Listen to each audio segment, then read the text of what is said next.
I'm doing, and it's something I've done in the past. It's been quite a few years since I've actually done consulting, but I did do some on the side years ago, and get set aside there for a few years here while I was pretty busy with raising kids and everything else. So, so I really enjoy this. A huge passion of mine actually is trying to make, highway departments, public works departments more efficient. So it's something that I really decided this is what I want to do now. I'm going to jump into this full time. I'm going to leave my job as commissioner after this year, and so I'm out talking to highway departments and talking to counties, talking to cities, and seeing if there's actually interest in what actually can bring to actually a department, try to make it more efficient. What you see in you look at the consulting stuff I'm looking at is a lot of it is based around not only full-time consulting around the whole operation, but also specifically got a lot of experience actually in machinery and equipment management, trying to run those areas really efficiently, and then the pavement management, project management side of things, two big specialty areas of mine that I've really spent my whole career actually trying to kind of perfect what I do there and trying to be really efficient with those kind of operations. And if you actually look at some of the work, I'll pass around a few things and kind of go through real quick, and don't want to take up too much of your time. I know you have a long meeting, a lot of things on your agenda today, but I also want to make sure if you have interest and you want to talk more, that I can kind of show you what I've actually done in the past. So what I passed out was actually, again, my background and looking at those areas, those specialty areas of work. I'm going to just throw on one more sheet here, because I want to talk specifically about kind of equipment management and that side, because it's an area that, again, it's been a passion. I'm actually right now the chair of our statewide WCHA Machinery Management Committee. I've been pretty passionate about fleet management and equipment management for many, many years. And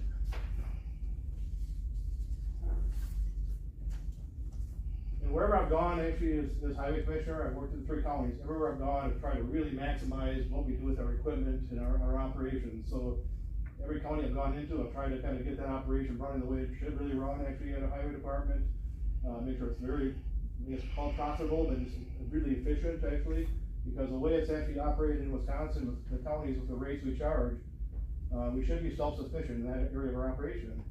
A lot of counties aren't, but actually that's where, when I'm going to other counties, that's the first thing we can try to do is make sure we're really efficient when we're with our equipment.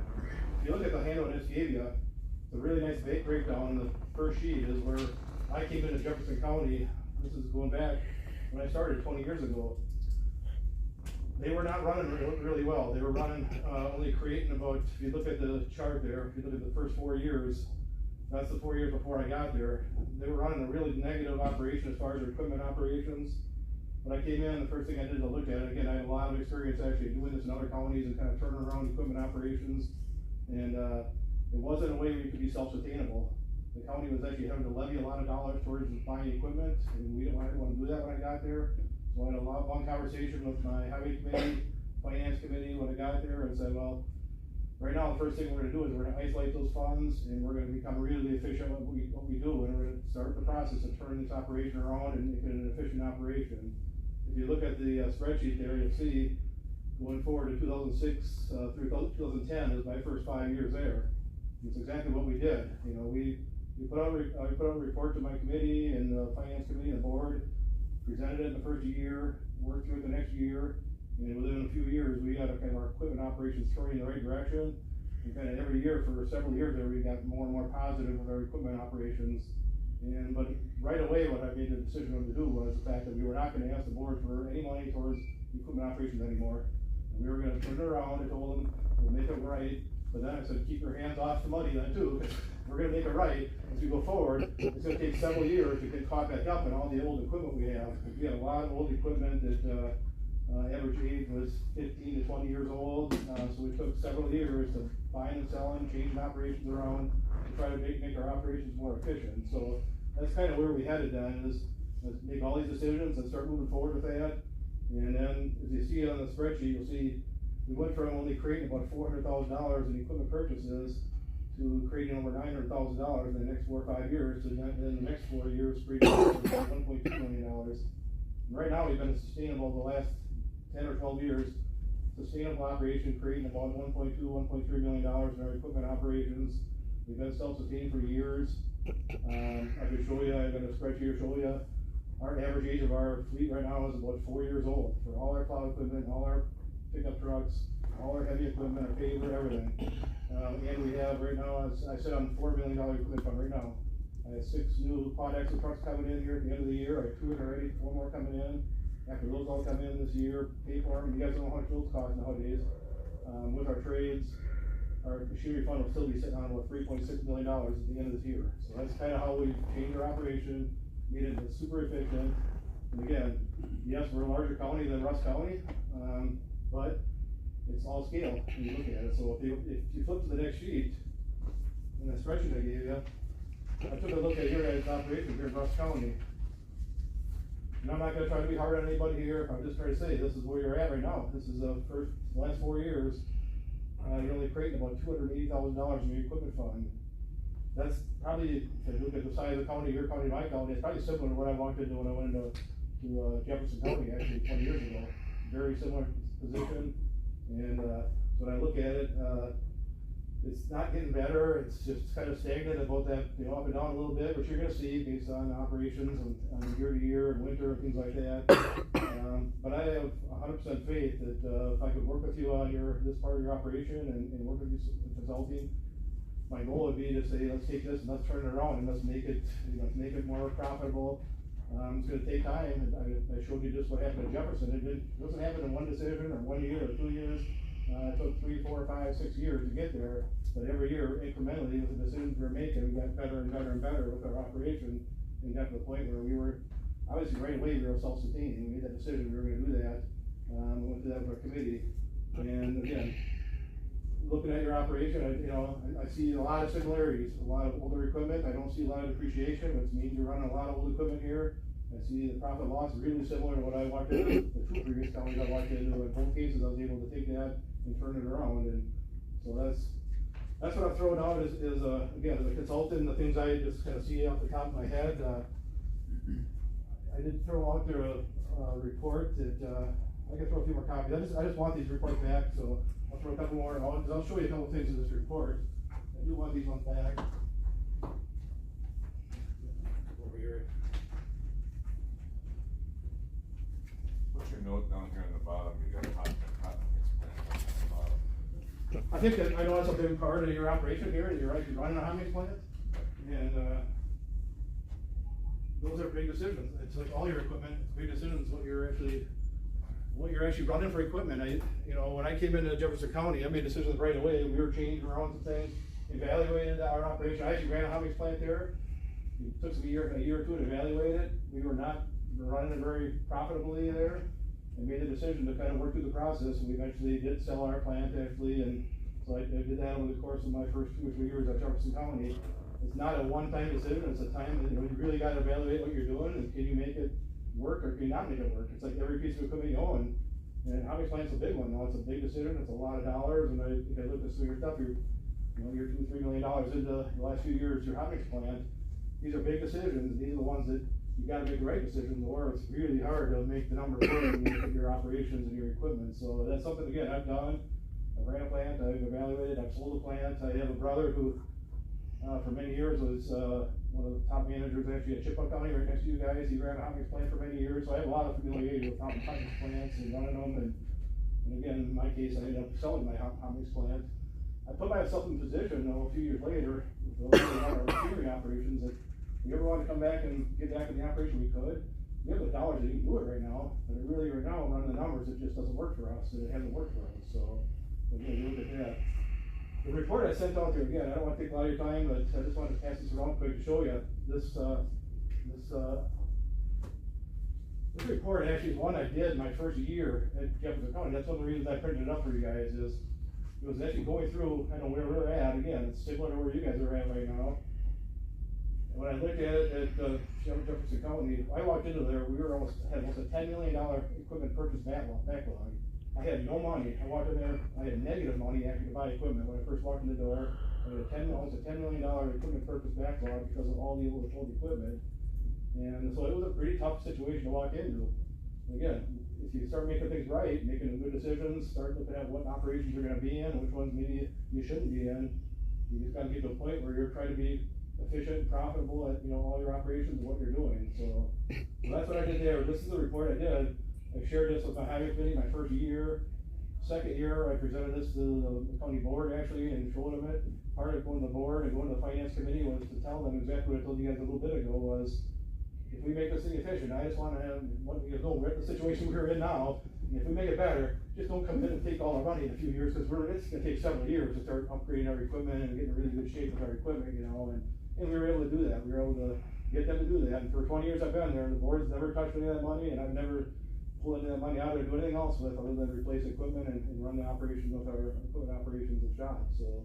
But this report is just an example of evaluating an operation based on equipment, and come up with ideas of where to kind of go with that, and then over the course of the years, just every year, try to be efficient with decisions and what we're doing and what operations we're gonna be in. Again, this is something I created my first year at Jefferson and updated for the first couple of years, and then we kind of got on a track where we really didn't need to do this one. We just, every year, we're actually kind of efficiently looking at our operations and what things we're gonna do or not do, so. I think that's a good, just a good example of kind of what I did coming in equipment, and again, equipment is just one aspect of an operation. It ties into everything you do, you know, your budget, your manpower, you know, what things you're gonna be doing and not doing. One other thing I'll mention, and I don't wanna get into, you know, don't get the track here too much, is, again, this is a big report. If you guys want to take a look at it, pass one around, you guys can look at. This is actually what I do on kind of a yearly basis with our equipment or our pavement management stuff.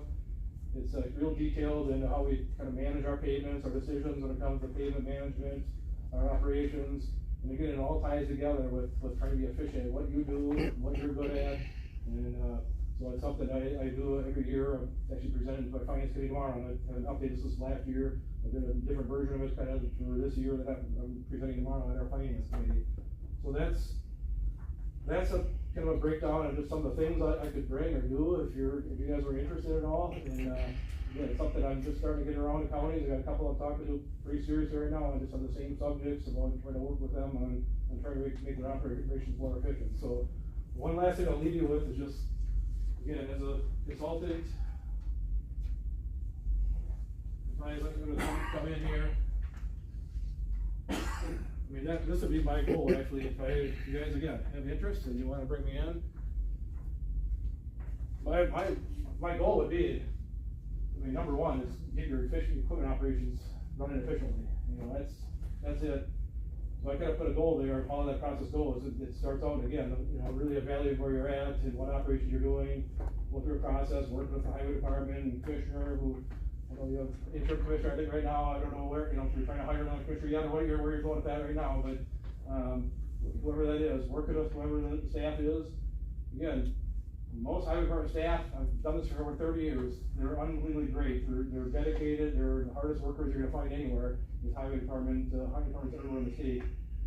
They wanna do good, you know, and sometimes we get caught up in a lot of things happening and a lot of changes that you know, put operations in tougher positions, and it's just, for me, I enjoy the heck out of working with highway departments and the crews and the guys. They're all super dedicated at what they do. But if I was brought in, this is what I'm looking at, I guess on that last sheet I gave you, is I would come in, I would really try to work with you to turn around this operation and get it running profitably. I feel very confident in what I do, as long as I'm able to help make the recommendations that most of them get taken up, you know, to make this thing actually so it's self-sustaining. You know, it's not gonna happen in a few months, but over the course of a few years, my goal would be within 2-3 years to get it turned around so it's actually running at a basis where it's actually self-sustaining. And again, you start in a bad position, it's the same position I started at and 2 other companies actually I worked in. So it's something I've done in the past, and I feel very confident I can actually do that, if you're interested in that. So with that, I don't think anything else, unless there's questions on anything from the committee here.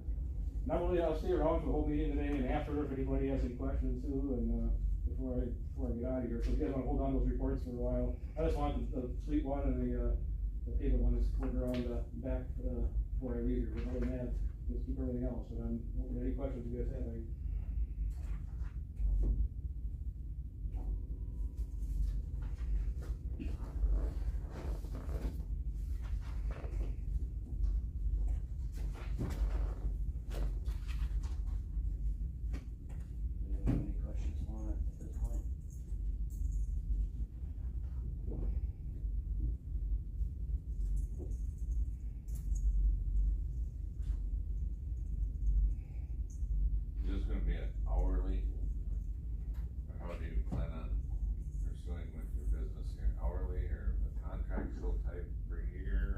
Probably a contract, I mean, but I'm willing to sit down with whoever you want me to sit down with to kind of talk that through, that process and where it ends up.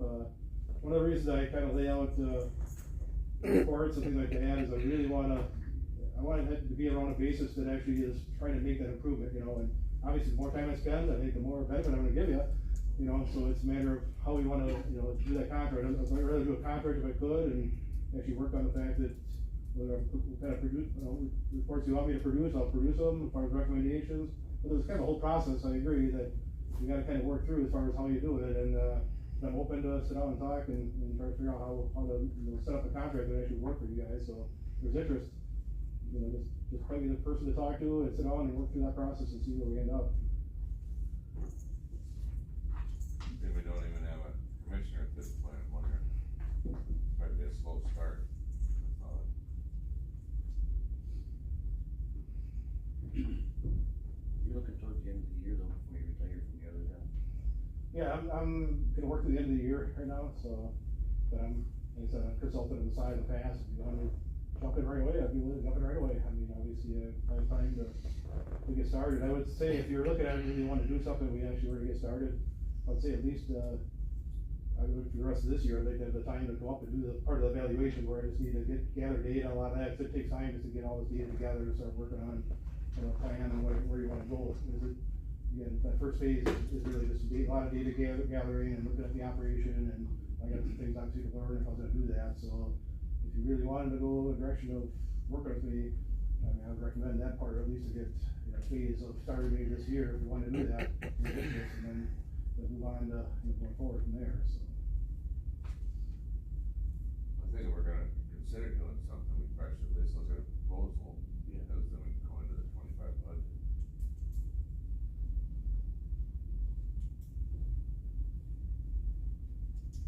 My only comment would be, let's, you know, what do you want to do? I guess, I'm looking at results of what I can do for you guys, and it's gonna come down to, the time is what's gonna drive. I mean, I'll feel very strongly, the more time I spend, the more, your results are gonna get faster, so it's just a matter of what exactly you would wanna do and how fast you wanna move on it, so.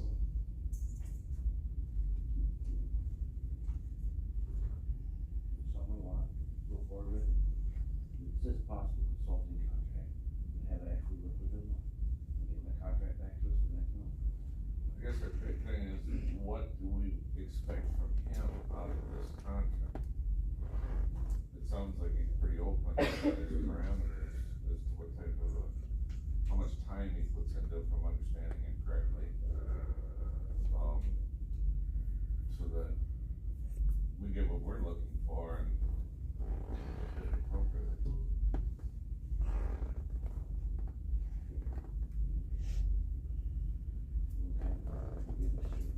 I mean, we could just hire him as highway commissioner first year, if that's what he's looking at, that's kind of because he's looking for.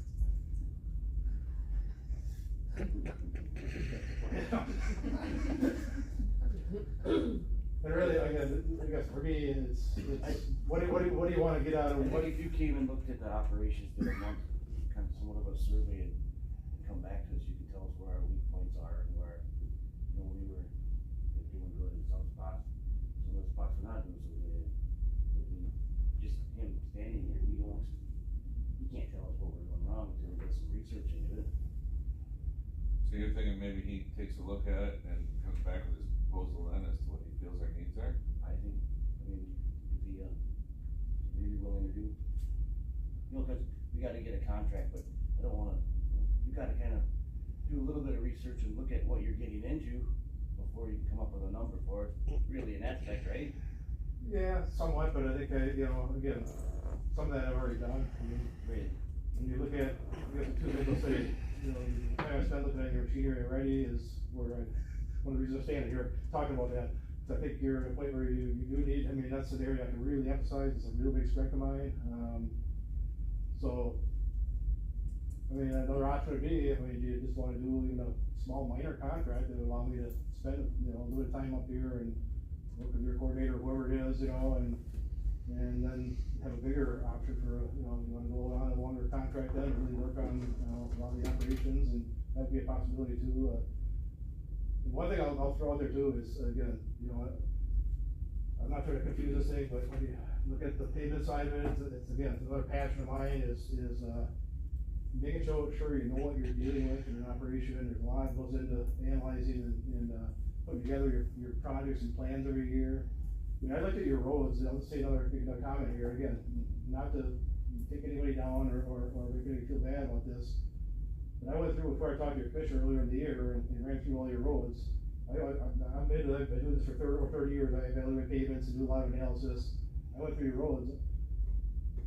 I was surprised the fact that the pavement ratings that were being shown in the last several years, the highway department, I have no idea who's even doing them, are not very accurate. I mean, I'm seeing road ratings, my average, what I have, somebody who was to get for a long time, probably a 4.7 range for average 4.8, and it's being published out there that your road ratings are 6.6, 6.7, 6.8. I don't know when I looked at some of the data I've seen over the years. Again, it's hard to run a department if you're evaluating your payments and projects and all that, and you got a big skew that's missing actually as part of what your evaluations are actually doing too. So that's just another, again, this is another kick for looking at that side of the equation too. And again, I'm not trying to confuse things here, but there's a lot of things that need to be fixed, I guess, going forward. And I don't know. I mean, I guess that's what I'm kind of getting at, is the fact that what is it you want me to do? If you want me to come in and consult, is it more broad-based and more operation, which they all do piece together? Is it payments and equipment? Is it everything? Just trying to look at running an efficient operation.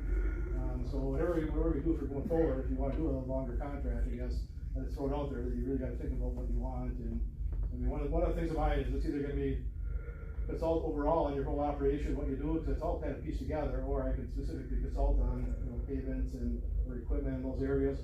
Part of the problem there is, again, they're all tied together, so it's hard to run an equipment operation really efficiently if your whole operation needs some adjusting and some changes like that too. So, but I guess I'll throw it out there. I'm up for anything that you want to do. I think I have done some of that initial data gathering already. I'm kind of there already. I think I make it efficient. If you want to do even something small for the end of the year, just to help look forward, then say, yeah, I could pinpoint a little more if I do spend some time. It's gonna take time for me to go to the department, actually spend time there, and if you have me do it a few times, or come up and go through some of the data and compile a little more data. So I prefer at least have a small, just a couple of small contract out there. I mean, if I did that, then that would lead into where we're headed here, and what do you want to do then? Do you want to do a bigger picture contract or not, then going forward, I guess. So. I like that. I mean, consult with the whole department, not just a certain part of it. I think that's what I want. It always all ties together. That's kind of what I'm getting at. That's why I think. But A lot of it would things take a we've little time. touched on, we've had some pretty big discussions on what to do is right and what's wrong. The hot mix plant and equipment purchases and how to build up that equipment fund and things like that. That, you hit the nail on the head. If we don't do that, we put some levy money into this program in the last year especially. Big time. So we need to get a handle on it, or it's just and the county's not sitting real well this year, so we gotta figure out a way to get this department under control too.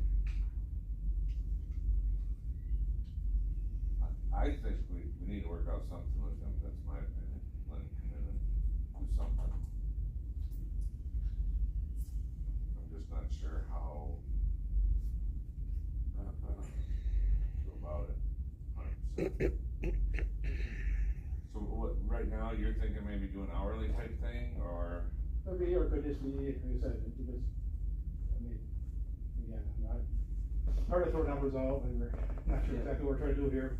But I mean, if you threw a few $1,000 contract at me, I would spend the time to come up and, do a visit, pull some of the data together, and that would, at least, pay for my time to come up here, spend a little time up here, and if I was able to do that, then I could work with whoever it is, highway department, with your coordinator here, and then we could look forward then of what it is you really want, and then you guys give me a little time here to absorb this. I know it's a lot today, and come back to another meeting, have more, talk about that, discussion about that. Well, either way we look at it, Justin is our interim, and we are trying to hire somebody at this point, so even when we hire somebody, you're not gonna hire somebody that's gonna come in and change it right. He's gonna have to learn it too. Yeah. He didn't have a consultant review, whatever else we hire. And that's kind of what I'm doing. There's so many new commissioners, and you guys know that or not, there's been so much turnover. This part of the state, it's 30 commissioners that has no experience up there now, 6 months, 1 year, 2 years, and that's kind of where I'm leading to what I'm trying to do is help out a lot of the new commissioners that hire, they don't have the experience, and so it takes them many, many years to kind of get up to speed on a lot of this, so. That's what I really focus on, coming out to some of the counties that don't have, the real experienced commissioner, or somebody's been there for a long time, and so if you hire somebody, yes, it's gonna be years probably before they even get to a point where, they get their arms around some of this stuff, and who they are, so. Well, our next meeting to approve the contract would be next month, but if you get something drawn up for Ashley, if you guys are fine with Ashley and Justin approving the contract. I'm fine with that, he knows way more than we do right at the moment, so, I mean, this really shouldn't even be kicked around the table very much. It's kind of a no-brainer. So, Let me come back with a couple options, what he feels we need, you kinda got an idea what's going on out there. Maybe one to look at for next year, and maybe something to finish out this year. Does that make sense? That's my motion. Okay, so it'll be next month. before we approve it. well, unless we just let Ashley, Justin approve the contract. No, I don't think, Or should we let them make it out? You'd have to appoint me to approve it. Well, why can't you do it?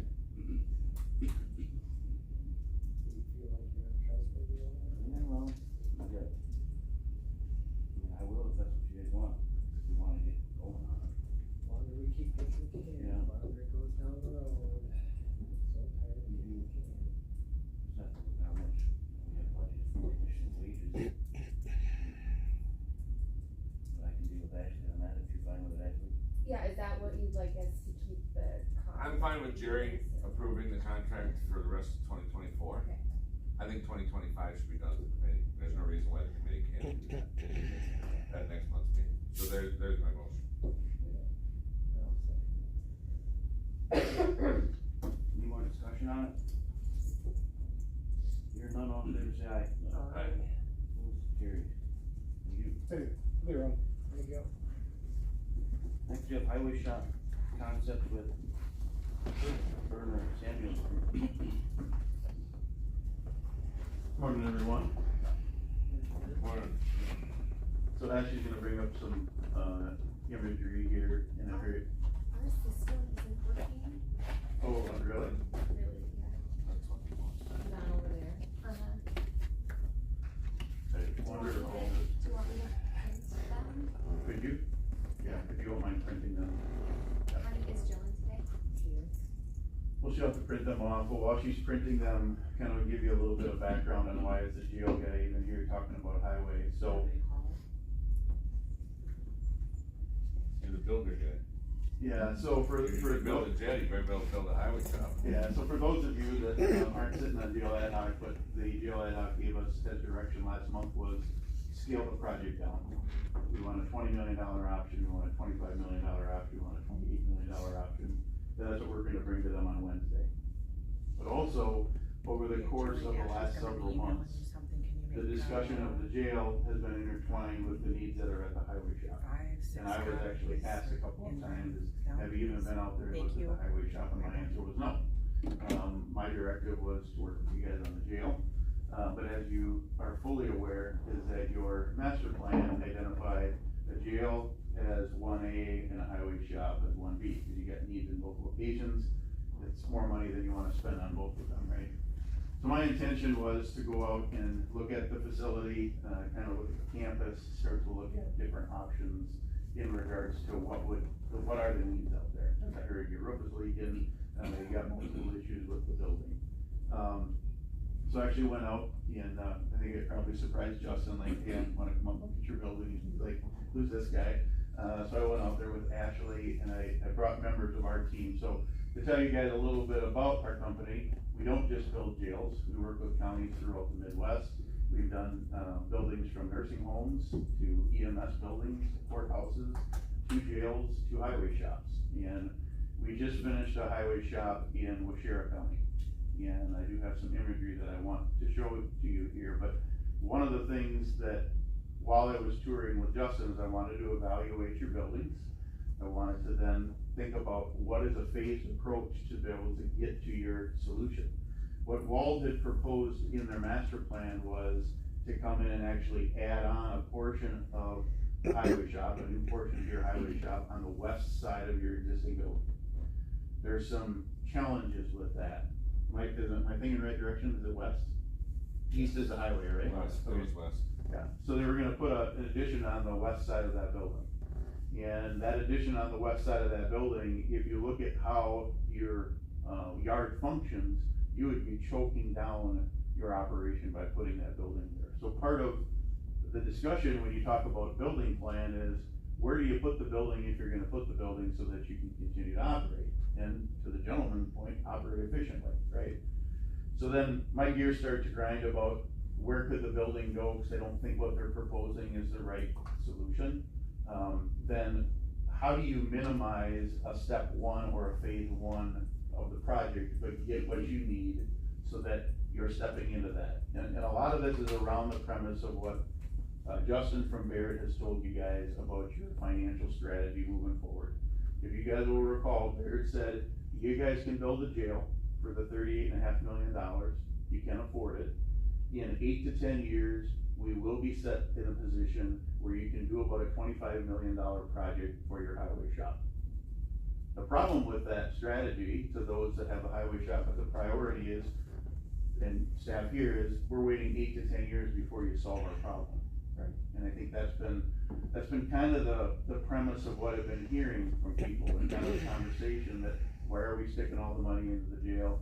Why is the jail a priority over the highway shop rather than it's a 1A and a 1B, and how do we balance that? So what I'm showing you today, and again, not that you have to do anything with it, but it's more of a lessons learned that I wanted to give to you. Because when I got out and I started touring with Justin, I didn't know that you guys had actually asked him to go out and get some prices on a building. And he said he had some people working on some pole barns and stuff like that you were gonna get some numbers on a 30,000 square foot building. And I understand the approach, I understand why you're evaluating that, but from a lessons learned, I would really advise and caution, figure out the entire plan before you do a step one. And what I mean by that is, figure out what the square footage is that you need, total, figure out where you're gonna put it, and then break that down into steps, that after you finish step one, when you come in to do step two, you're not redoing step one. And what I mean by that is that there are strategies in regards to how you appropriately and accurately assign the square footage for what your needs are today, and how do you invest in that infrastructure where you're building for the next 8 to 10 years. If your game plan is, we're gonna replace it all in 8 to 10 years so that you're not spending money that's going to then be removed or demoed in 8 to 10 years. Now, when I was there, I think it's the east side of the repair shop, pull out a bin of nuts or bolts or whatever it was, and there's water in there. You got water infiltration into your building. Now, I know you're looking at a roof, I think it's on your agenda. The question that I would have, and the approach that I would suggest to look at that is the entire roof leaking? Or are portions of the roof leaking? Is it a roof to wall flashing in regards to where your office is, to where your repair shop is? Is it those windows that are vintage 1950? And where I'm headed with this is, rather than investing in re-roofing an entire structure, that if your long-range plan is in 8 to 10 years replacing it or renovating it, that number that you spend on re-roofing all of the square footage, if it's not needed to be re-roofed, is money that isn't wisely spent if you're gonna take it down. And I have example after example after example of where I will be involved in a county, I'll come in and they'll start talking about master planning, and they'll look at whether it's a courthouse, a nursing home, a highway shop, and they'll say, well, last year we spent $500,000 or $1 million. We can't undo that, right? And when you start to do those big projects like that, it starts to become a way of slowing down the progress to be able to get to a solution in regards to what that may be. So with that said, one of the big things is obviously the water infiltration. Minimize where that is, isolate that, rather than saying we're gonna do everything, get that done, and have the understanding that over the next 8 to 10 years, you might have another roof leak that pops up, but then get it done. Have some budget dollars that you may have to deal with, a roof leak if it comes up, if that's the weak point of your building. The other thing that I would say, and this kind of goes along with what this gentleman is, and I don't claim to be a highway commissioner or a guy who knows how to run it. What I do claim to understand is that when we sit at the table and we talk to owners about how do they use their buildings, how do they function, and how do they operate in their buildings, we're letting those professionals tell us what they need the building to do, and then we have to design and build the building around it so that you are efficient, so that you don't spend or waste a lot of money in running things in there. The thing that jumped out to me the most is that when I walked in on the west side behind the repair shop, and all of your vehicles are just sandwiched into this space to get them enclosed, it is so inefficient. And part of what we just went through with Washira was the layout of their garage. And the layout of their garage isn't pull in, pull in, pull in, and then at the beginning of the day, you're backing out, you're backing out, you're backing out. It is a drive-through concept where there is one drive lane, and then you've got angled parking where these trucks can then come into this space. And the size of that building is designed so that when those trucks come in, they have the plow and the wing on the truck, and they can pull into that stall. And then when there's an event, and they have to bring their crews in at 2 o'clock in the morning, they're not going out and connecting all of their equipment out in the yard, it's covered in ice, snow, whatever it is, and then have to get on the road. They're ready to go. They hop in their truck, they back up, and they head out, and they're on the road. And that was kind of the glaring thing to me, that when you're talking about inefficient operations, and obviously you've got a professional in the room that knows a lot more about it than I do, is that design is something that is going to cause you to build more square footage rather than just saying, here's the size of this truck. Here's if I can stack a bunch of trucks in this way, this is the most efficient layout in regards to how you get to that point. So, with all of that said, if your strategy would be, we want to replace all of this in 8 to 10 years, then how do you get there? Deal with your roof on its smallest level. Roof to wall flashing, repair those windows, stop the leak that's on that wall, but if there's no leaks on the rest of the roof, don't replace the entire roof. Keep that investment small. And then, if you wanna look at how do we increase or how do we address some of our needs right now, only build a portion of that building. And what I had my team do, because we had Washira's program, space program, is we got a list of your vehicles from Justin. Everything that should be under roof, because right now you've got some equipment that you've invested money in that doesn't sit under roof. And that's one of the things that when we were with Washira, with their highway shop, with their highway commissioner, their highway committee, and the county board, is they were making decisions about how much are they gonna invest in the building so that they can extend the life of their equipment. So, if you don't mind, I'm gonna steal this. If you look on this front page, this is obviously your property that you own. The fuel island, from what I understand, was just a year ago, you guys invested $500,000? Is that about what it was? Yeah. You invested about $500,000 in the fuel island, right? So that's one of them that don't redo the fuel island, keep the fuel island where it is, it's already done. The big dark building is obviously your repair shop, your office, your repair shop, and your large vehicle storage. And then obviously you've got small buildings behind there, you've got a couple salt sheds, and then you've got some steel buildings, you got the Quonset hut, and then you got the culvert storage, which some of that culvert storage isn't even on your property. Something to look at. But consideration for you to think about as you go through and lay this out. If you go on to the next, go to the back page. Over to the back page. This is the building that we built over here County. And the layout of this building is that the beige color or the light tan building is your vehicle garage. That's where you're housing your equipment in a controlled environment. And it's tempered, it's heated. Obviously, being able to pull in and put your vehicles in there and drive them out very efficiently. The area that's in that turquoise blue, that is the office space. And then everything that is in gray would be the repair shop. Now, the way that The way that Washira looked at this, if you look at this is broke up into 2 drive lanes. You see where those dots are down the center of that building right there? The dots down the center of those buildings are steel columns. When the original design was put together, there were not 2 drive lanes, there was only 1. So that was an exterior wall where those steel columns were. With the long-range plan that they needed more space, they would then take that, it was gonna be steel columns that were structurally supporting it, but there were precast wall panels there. Those precast wall panels, if you were gonna add in the future, could be removed from that exterior wall and placed right on the new exterior wall. So it's an investment, but you're not wasting the money on the precast panels, they could then be relocated when you're gonna add that on in the addition.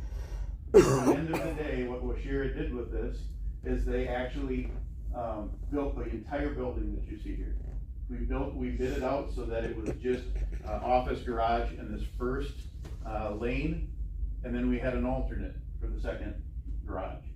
That second garage, the base bid for this was just over $22 million, and then this second bay up here was like $4.4 million. So they ended up being between 26.5 and $27 million all in to build this building. It's about 100,000 square feet. I tell you that because the reason that I had my team put together an approach, if you look at this phase 1, option 1, phase 1, option 1 is taking all of your large vehicles, which would be your trucks, plows, and if you put some loaders in there, excavators, whatever that's assigned in there, and getting them under roof, which is about 23,500 square feet. Now, that would be a base or a bare bones phase 1 to take all of that equipment that you currently are using inefficiently. Now you have to store it, how you're connecting your equipment and putting it under roof. This design could be done multiple ways. Could be a metal building, could be a precast building, it could be a block and brick building. I've got budgets for you surrounding all of that as we move forward. Under the premise of, put this building somewhere right now that it does not affect your operations. So find a place on your site where you can put this building and your operations don't change unless they're saying that they're more efficient, you don't make them inefficient. So if you go to the second page, the second page was if we took all of your vehicles, everything that was in the first phase, including your pickup trucks, and put all the pickup trucks in this garage. What's the square footage that's required to get to that? And it's just over 31,000 square feet.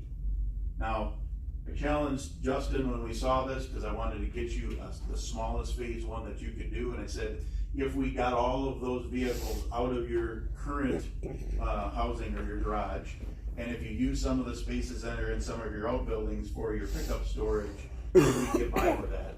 And the response was, we could. That's a minimal step 1, right? So you could look at this phase 1 as if you want them all under one roof, you're just over 31,000 square feet. If you want just the big equipment, you're at 23,500 square feet. Now, if you go to the next page, it gives you kind of a comparison of what that square footage was. What we used at Washira, the one on the left-hand side is how we got to the Washira square footage. What you have on the right side is what your proposed program would be for square footage in regards to the final product, right? That's office repair and what you're gonna do with what you need for housing all of your equipment. The next page is really your site layout. So where do you put this building, right? The building would be, the strategy behind this is the rust color or the brown color would be that first garage is where you would put, that would be the first building that you would build. But you would build it so that you could add on another drive lane to add additional, to bring all those pickup trucks in there. And then you could add your office and you could add your repair bay.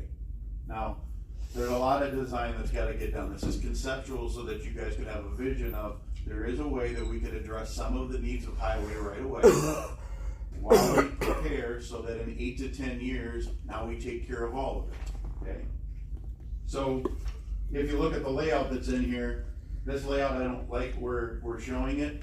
You would wanna figure out where that ends up being. In phase 1, that brown area could be, the brown area could be constructed there without messing up any of your operation. But if you go to bring on your phase two, you're dealing with the salt shed there that I believe is a state salt shed, right? So now you're displacing a building that I don't know that that's the wisest thing to do in the future. Now, we discussed it internally as do we park the building up here where you have your EMS building. There's just, you're gonna relocate some of the operations either way you do it, right? I was thinking you just park it over on the north end side there where the culvert storage is and then build to the south so that your office would be on the back side.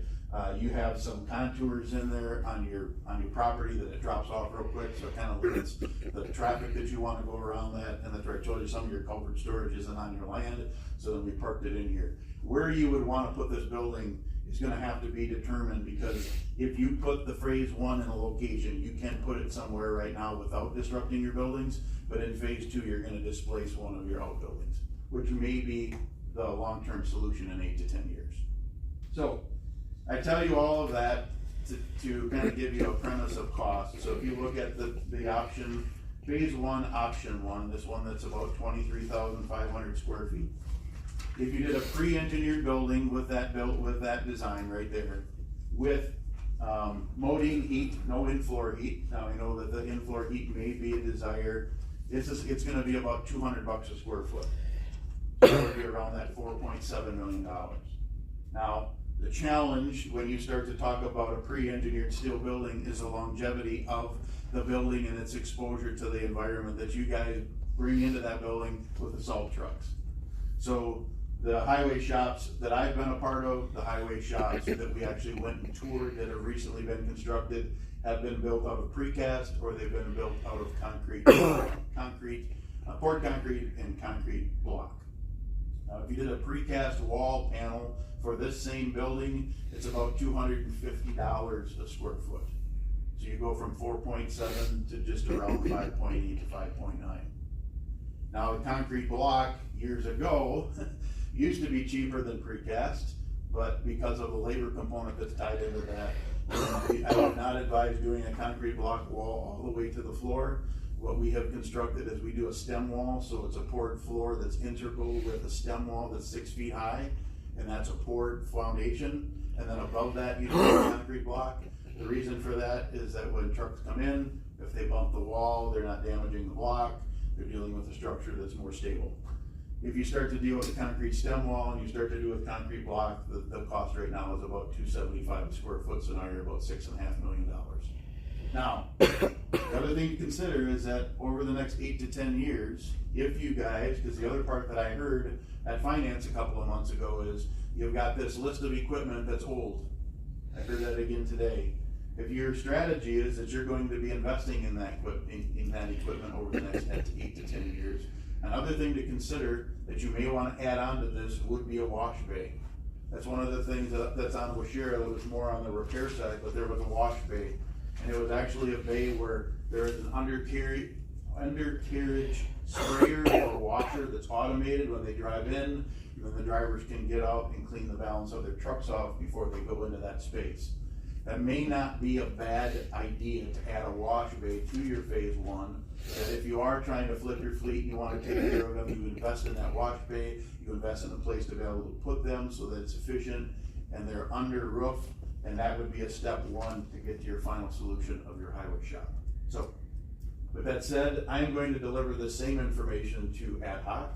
So I asked Justin if he would be okay with the jail ad hoc, if it would be okay if I could let you guys know, because we're talking about the building that you oversee.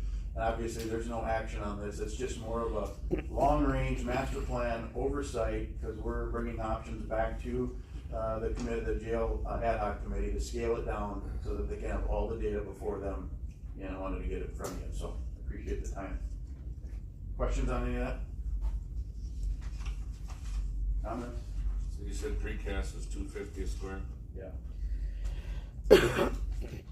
If you guys want to add in-floor heat, and I know that's a discussion, you can figure that in-floor heat is probably 15 to $20 a square foot, depending on how additional add that you may want to do to that. When we did Washira, we did in-floor heat in the repair portion. We did not do in-floor heat in the vehicle storage. It was a decision that they made. So there's different philosophies behind all of them, but understand that if you did in-floor heat, it would be an additional cost.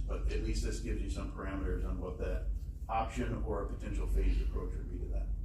But you have some sort of heating figured in. Yeah, there's Modine Or- heaters in there, and yeah. And then obviously, the required exhaust for what you have for vehicles being in there. Well, what we have seen is that the wash bay is actually put on an end, so it'd be a drive-through, so you may wanna run it parallel with it. So what I was kind of envisioning is if you do a small wash bay on this end, and then if you're gonna do an addition, this other one would be here. So the wash bay would be on the outside, when they come around, they could drive through and then come in and come right back in, you know what I mean? So it'd be a flow piece.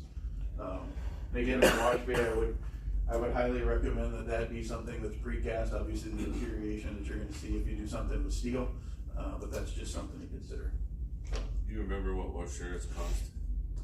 The wash bay, I think the wash bay total is about 800 and some thousand, that's the bay and all the infrastructure, so there's stainless, we put stainless steel piping in there so that it doesn't deteriorate, so there was some investment. So if you budgeted between $750,000 to $1 million, that would be what that additional bay would be, that's all equipment and everything that's in there. So, thank you guys for your time, I appreciate it. Okay.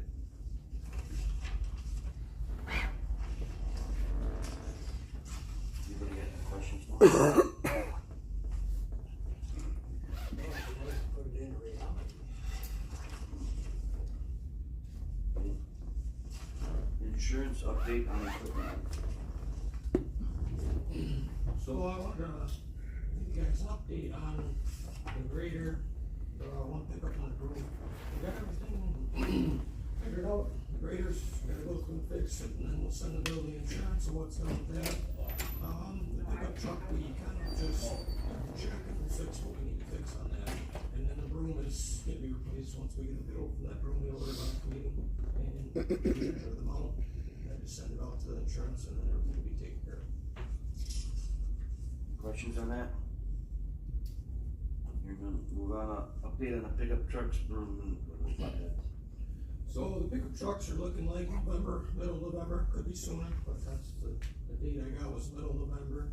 We did get the flatbeds at the shop, we have those in our possession. And then the broom should be about another 3 weeks and we should be able to pick that up, so. That's what we got on that stuff.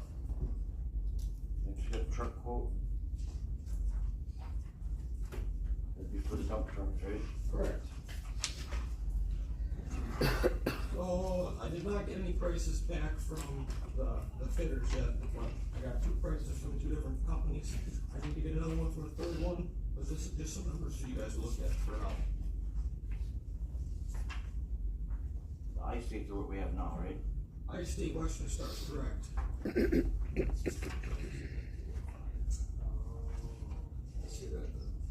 So I-State quoted us a pair of trucks, cause there is, if we do go forward and get a truck or 2, there's a high chance we could see these in January. I guarantee that there's a high chance talking with the sales guy. We had to put an order in already for them, so we may be able to see them at the beginning of the year. Is that triaxles? Correct.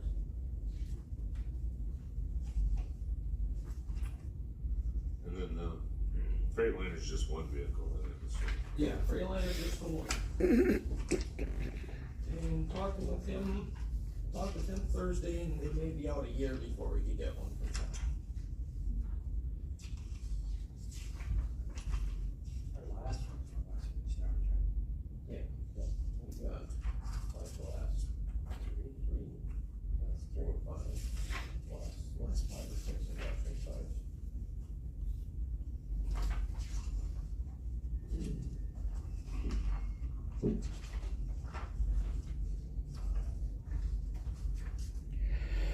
On bids?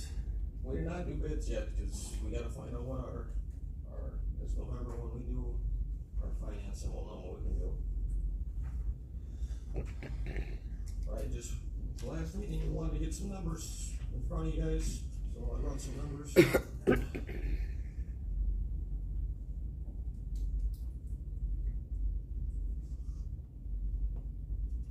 So if these Western Stars do get built this year, they're gonna be about $8,000 cheaper. They get built in 25, they'll be a model year 26, so they have $8,000 worth more of options on them that have to be mandatory. That's for one emission, right? That's not the emissions yet, it's, just like a bunch of sensors they're putting on them and stuff now. Emissions come in 27. More sensors, just so we can. Yeah. They're mandatory. You got sensors on top of sensors on top of sensors. Just so you guys know, right now, this is set up in finance to purchase trucks for next year with borrowed money, not out of levy. There's no money in the levy to purchase trucks. Would be borrowed money? Now remember, how exactly, So if we have remaining bond funds, it would come out of We're, remaining we're funds. budgeting for, I think it's 444,000 of the bond, remaining bond funds after the jail, or the, tower. the tower, the tower. Yeah, The tower, yeah. So the remainder would have to come out of equipment fund. That's the way I see it. Right. So just so you guys know, just want to tell you before you pull the trigger on something.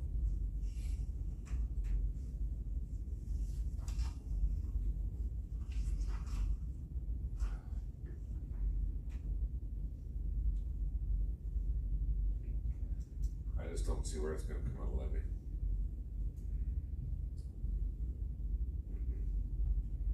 So unless you wanna do one out of equipment funds or.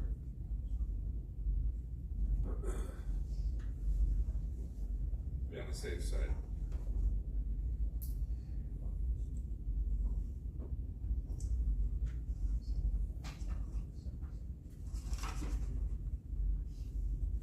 We got another meeting this Thursday, so maybe we'll have a better answer. What do you think, John? Probably not.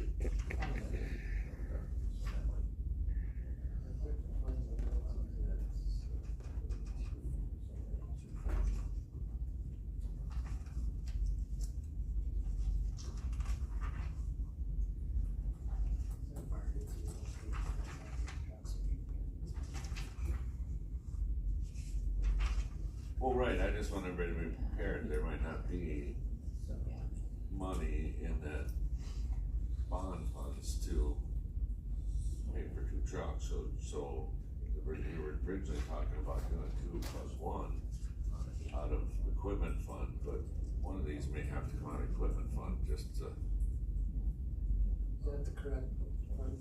instead of getting three, we might have to That's get up two. to 731. Huh? You look at the equipment fund balance? 732.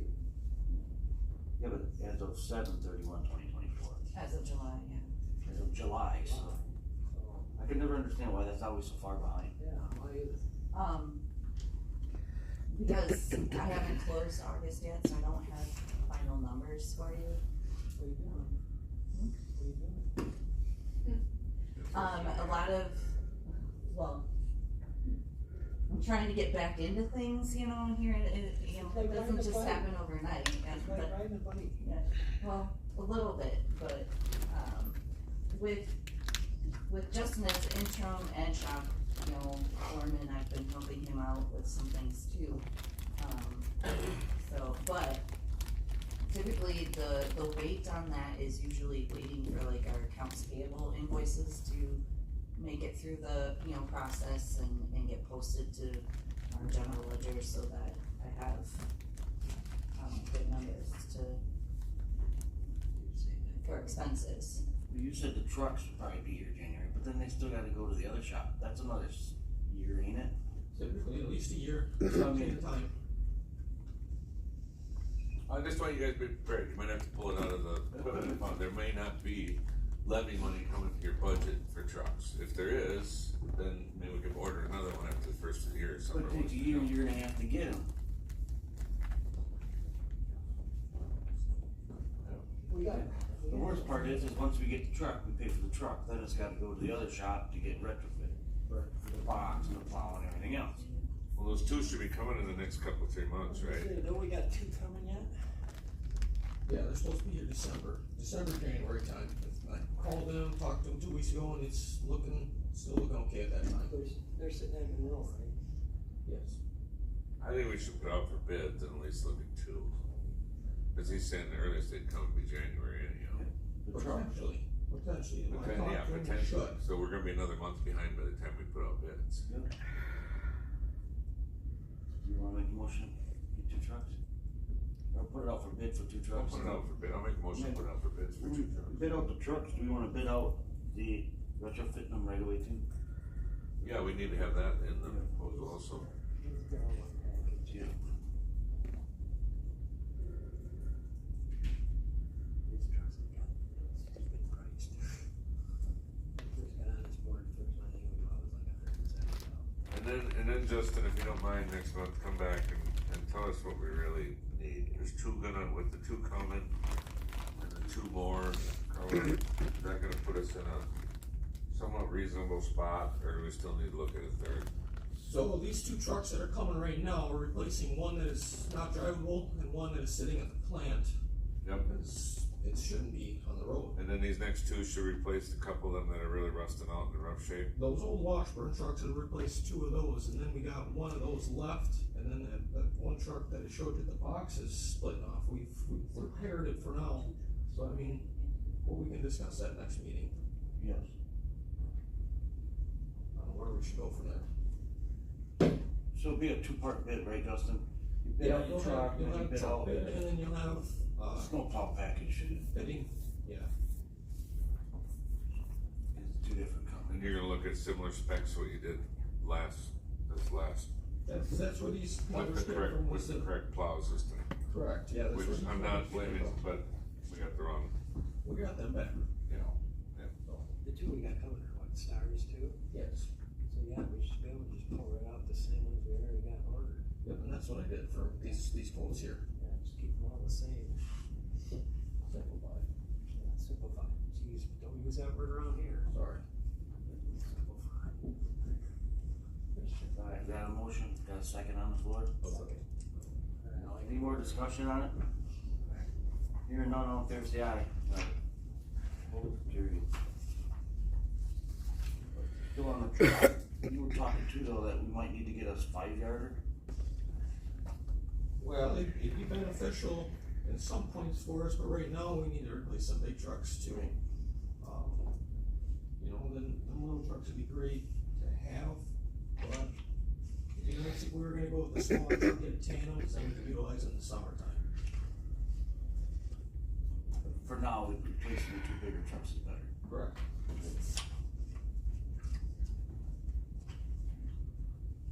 Question on trucks. Remember, for bid funding for roof. Alright, so, Huh? Go through the whole motion. Oh, all in favor, say aye. I did that. Hey, We vote. Yeah, we did that. Yeah, we vote on the truck. go, move on. You still asleep over there or what? Yeah. I got other things on alright, so last meeting, we talked about getting something put together for the roofs to set out for a bid. Now I did it, the issue is, we can't really put this out, because we have no funding for it yet, so I just got these put together, because that's what we had discussed last meeting. So, they're here, so if we do get funding at some point, we got them here. Wouldn't this just come out of the equipment fund? Kind of maintenance on the buildings.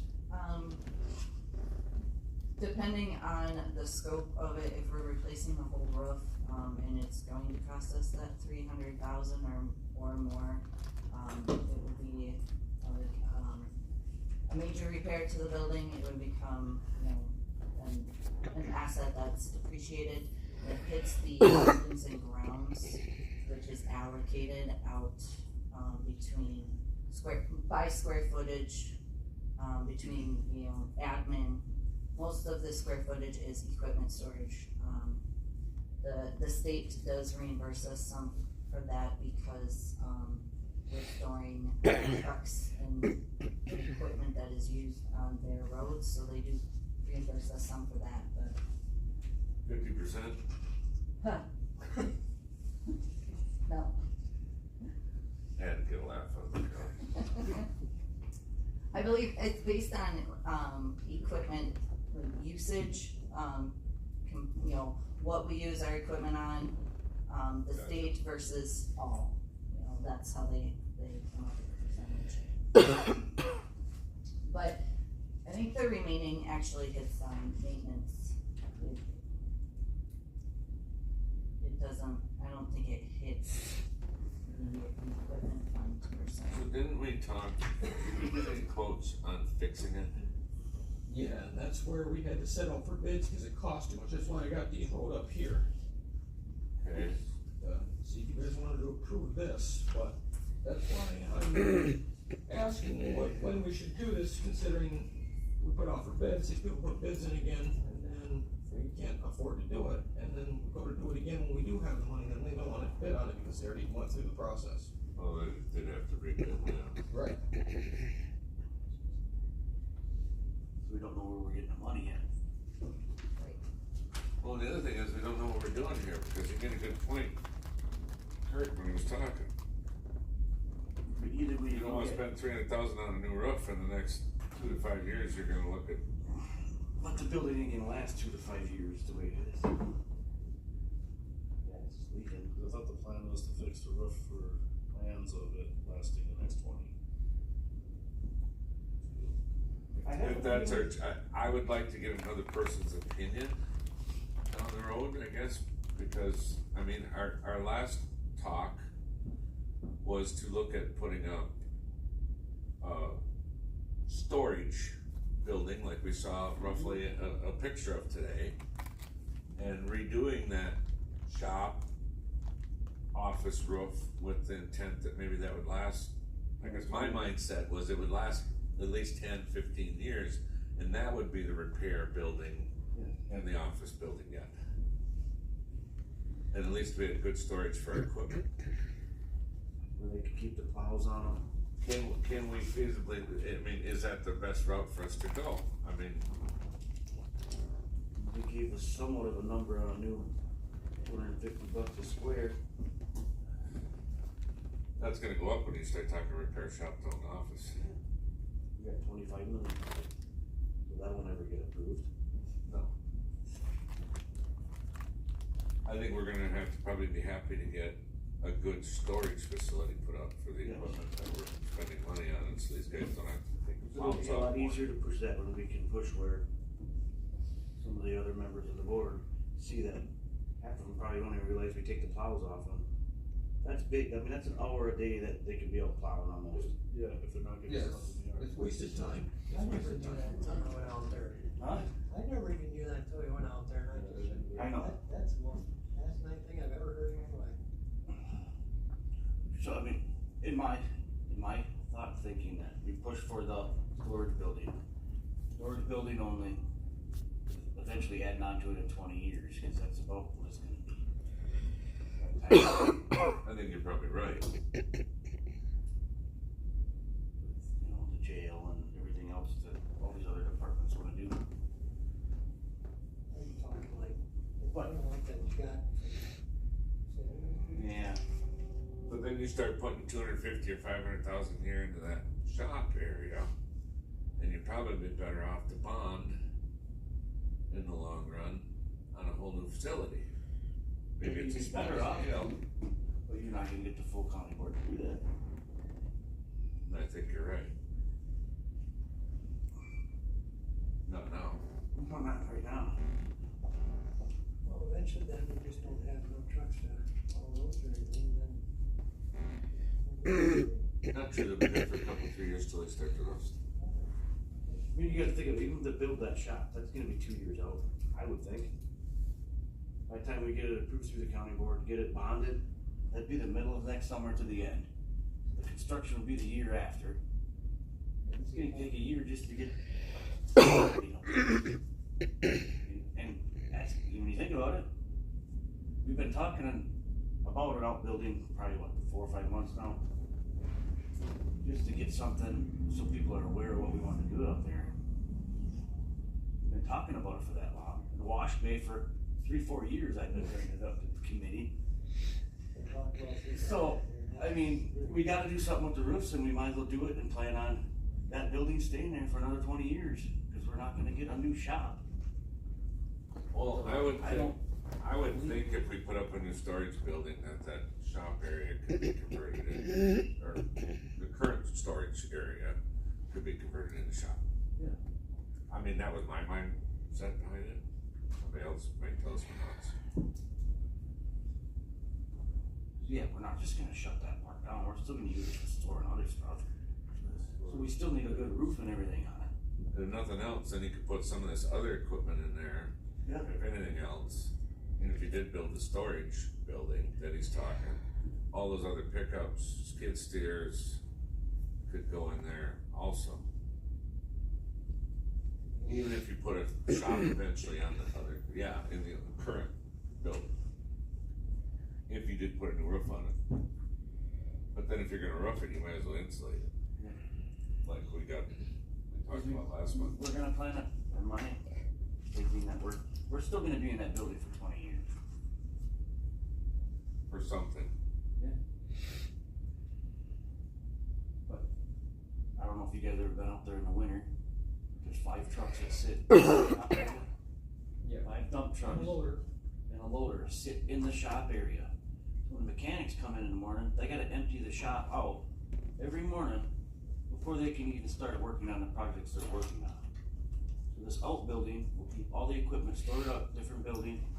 The shop will be open, so their work days when they're working on something, they ain't gotta move 5 things to work on one. And they're not opening and closing that shop door every morning to get stuff in and out.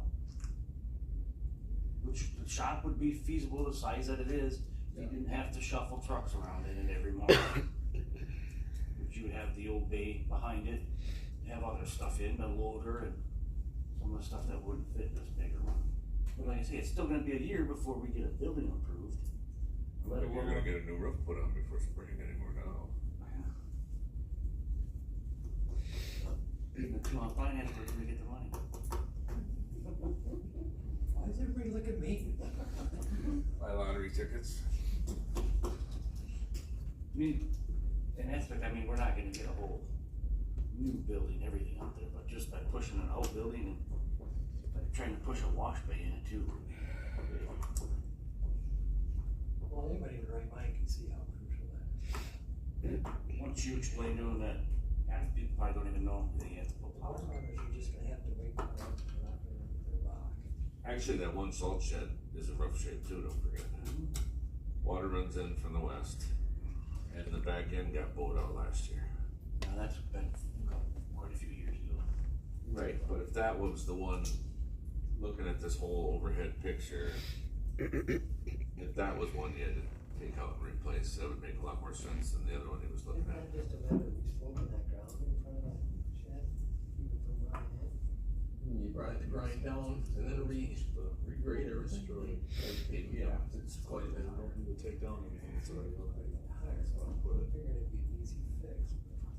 They tried to put something in front and then they tried grinding some down. It didn't really change too much because it's just the way the snow comes up to it. It runs in there because it's sloped in there too. Over years. Yeah. Well, and then again, how much salt does that activate? When the water runs out, Yeah, absolutely. how much salt do we waste? Enough. But going back to the roof, I mean, I think we need to replace the roof. I'm not disagreeing with you. I'm just tearing it out. Push it I'm through not saying I and shove disagree it on with you. finance. That's a bunch of baloney right there. We need it, we need it, we need it. Everybody else says they need it and they go get the money. They find it somewhere. I'd be in trouble.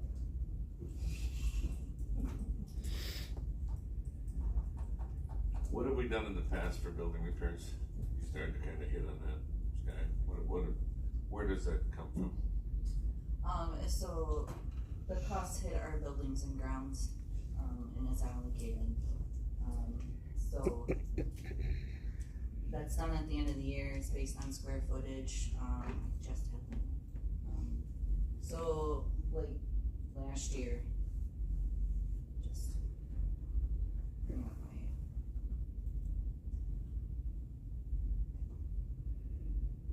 buildings and grounds,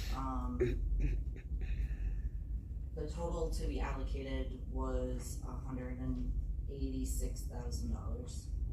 And so of that, where it hits the equipment fund is through, shop operations. So it's split between admin, shop, brine, and then,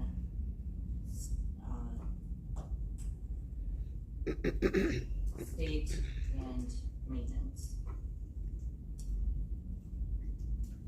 So the part that flows to our equipment fund would be the shop operations.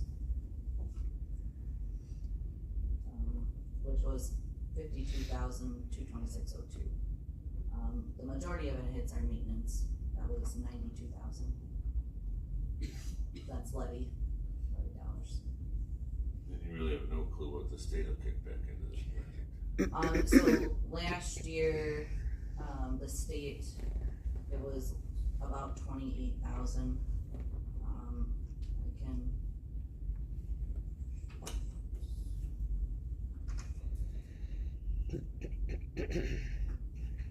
But that's just what they give us per year to store the vehicles, is what you're saying.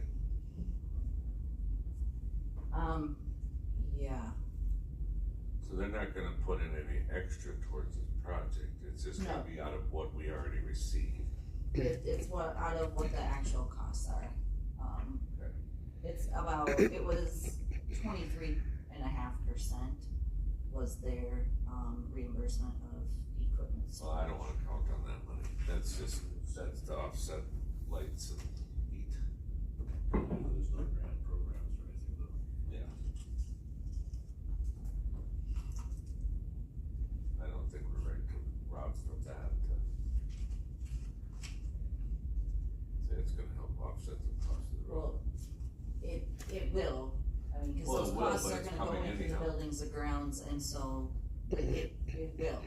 Right, but we're spending how much in lighting in there and things like that. Right, that percentage is based on, equipment revenues, like how much we use our equipment on state versus everything, so as long as we're still doing state projects, and they will put in a percentage, it doesn't matter what that, final cost is, they'll pay for a percentage of it.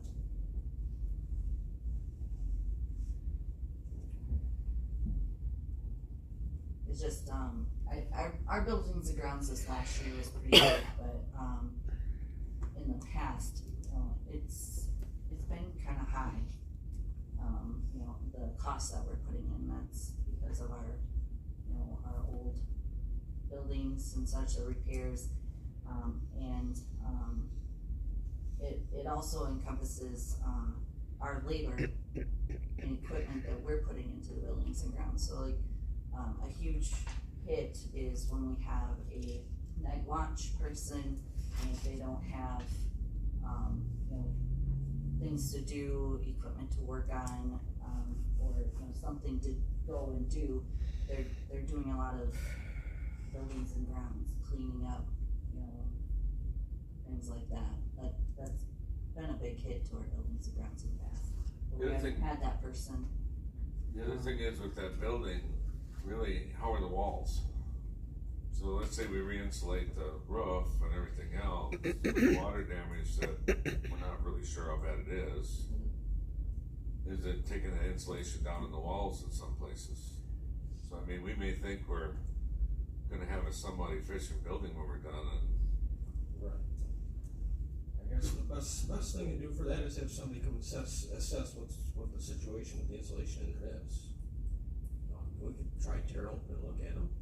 I mean, if you got some spots where she's already sagged down a foot or two, Right. here and there. Well, and another thing we can get rid of is them light panels in the wall. There's no insulation value in those at all. All the walls all the way around the building's got them light panels. We can get rid of those and insulate those, and it would greatly help too.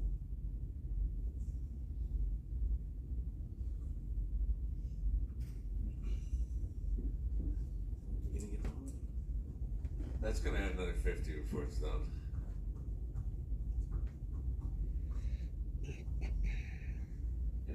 do at home, when it comes to municipal building, take it 1050.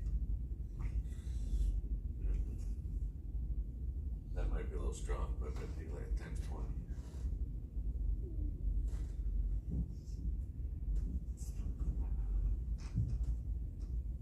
So no one's really inspected this yet, at this point? The walls, not the walls, The whole situation there with that building?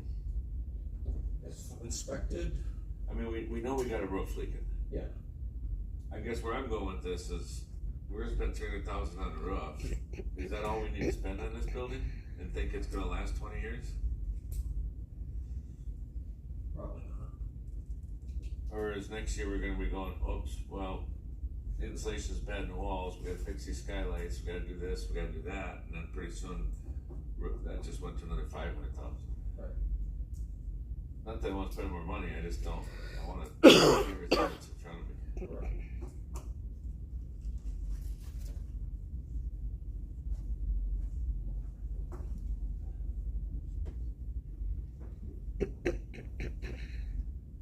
The last quotes were right around 300,000, that was just to repair what we had damaged, right? Yeah, they're pulling that up for me right It now. was just a seal Seal on the top top, of it. yeah.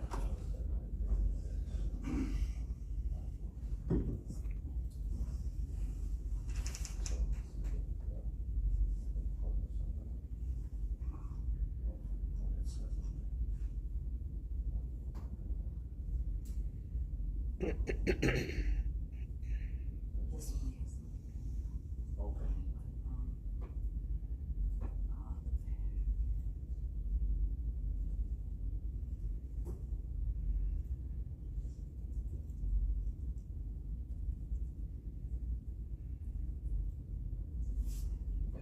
Okay, that.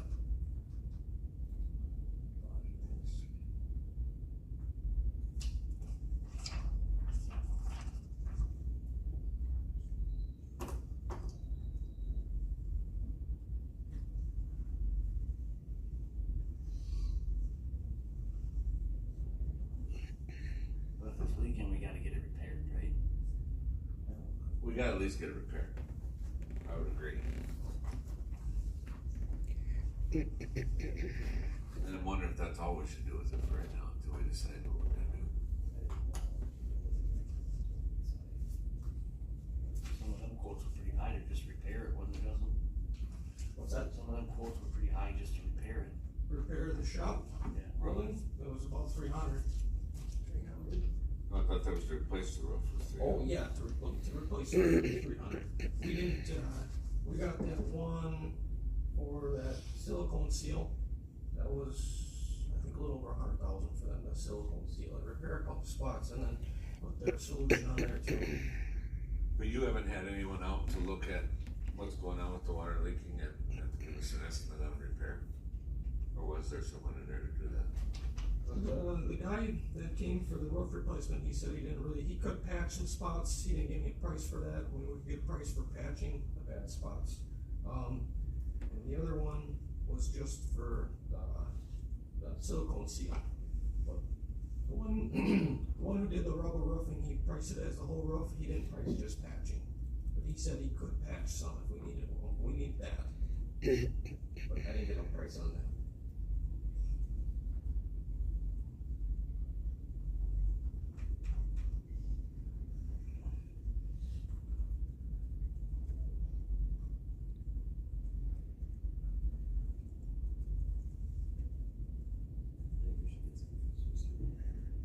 What's that? If we're gonna replace it, then we're definitely all in on it. I guess that's my thought. If we're not sure we're gonna be all in on that building, then we should just repair it. Cause like he said here earlier, I think that's dumb when you go on, oh, we're gonna replace this whole roof, and then 4 years from now, oh, by the way, we're tearing a building down. Until we see how this other stuff plays out. You wanna just have them, I know even there, just to repair it though, it was over the amount that we have to put it up. It was what? It was over the amount that we'd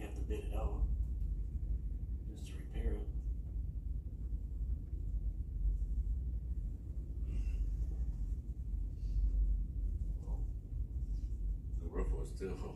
Yeah. I'll tell you, I have a bid sheet here for us. That's for full replacement and re-insulation. I mean, I could adjust it for repairs and re-insulate the bad spots at that point in time. I mean, which usually you get a bad spot, it fans out to wherever, so you're only gonna fix a small spot. So we never really got a bid from some roofers to what it's gonna take to repair it. Is what we're saying. No, just Nobody replacement. really, Right, just replacement. I think we should look at repairing it before we. I don't know. If that's what you wanna do. I was in favor of replacing it before too, but now you can think about it like 300 here and the next year another 300.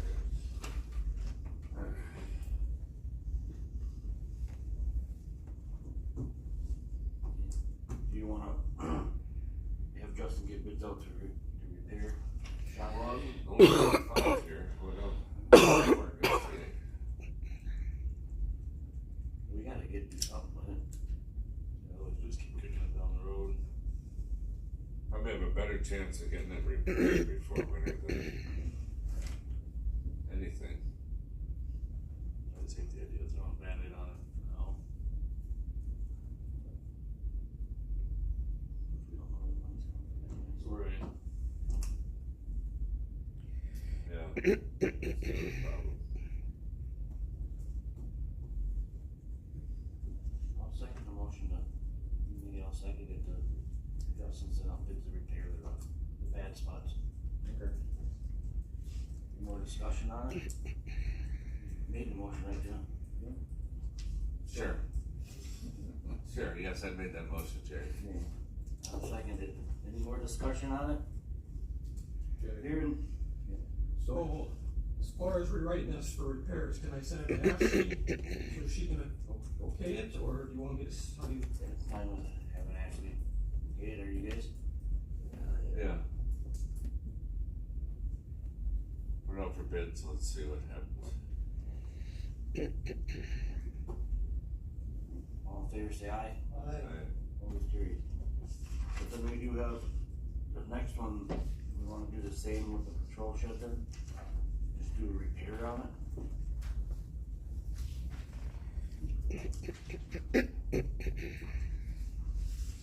Because I would say, which one was list? The only thing I've seen on the highway shop window, it says, keep the wall up with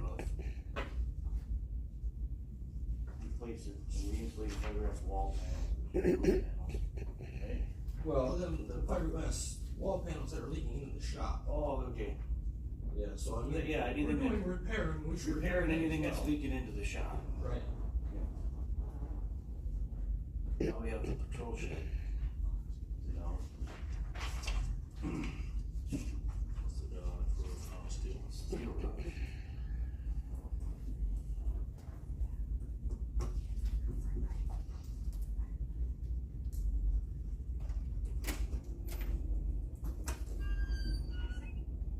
Josh, do you think that one's just repairable, or is it?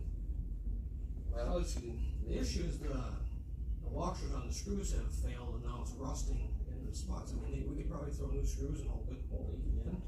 As far as, we throw some silicone under them too, or just, I would say probably do the same thing, just do a repair on the patrol shed. yeah, I would. Yeah, I mean, if the steel's still. Second?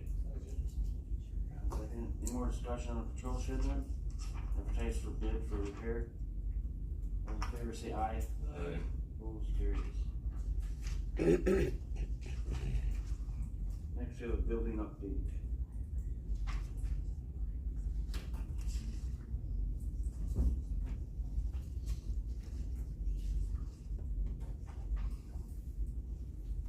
We already discussed this in current services stuff and the funding for the roof. I mean, that's what that was kinda Okay. roped into, so there ain't nothing there. Alright. Next, then we have, approval for culvert aid for township. So, Town of Thornapple had a culvert replaced by a private business and they were wanting to know if they could get culvert aid. It was in the whereabouts of $48,161.71. Culvert aid is 50%. If the county wanted to help them out.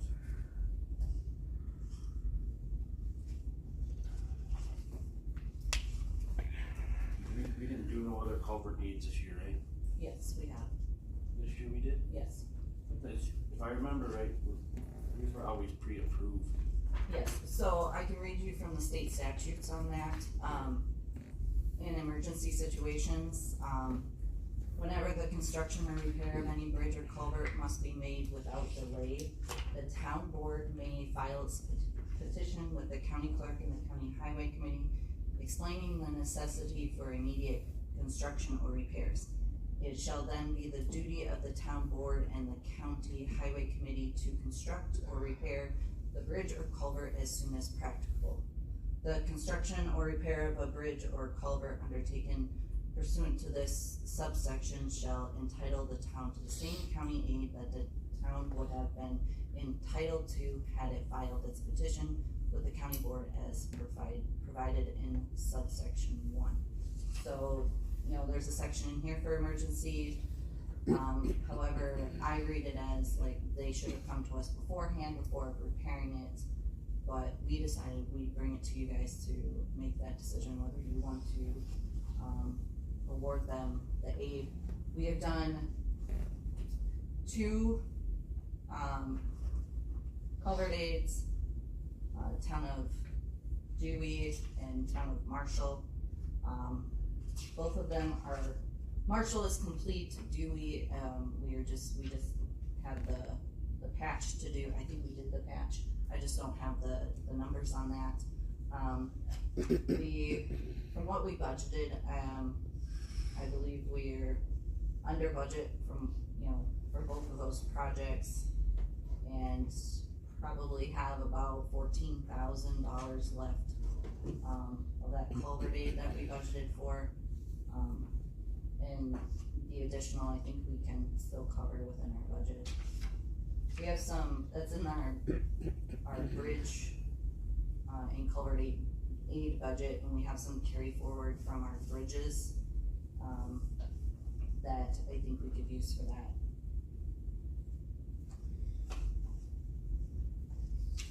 So, community or state statute, it says, who's supposed to be notified on that? So, I mean, we send out letters requesting, you know, if they have anything that they would like us to do for them, they bring it to us before we put together our budget. So we put it in our budget, and then through that process, it's approved by the highway committee and then the county board.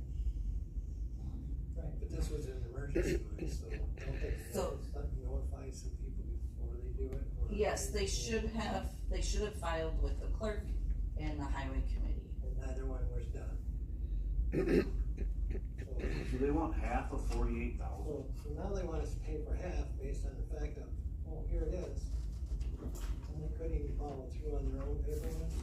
I think they claimed it needed to be done right away.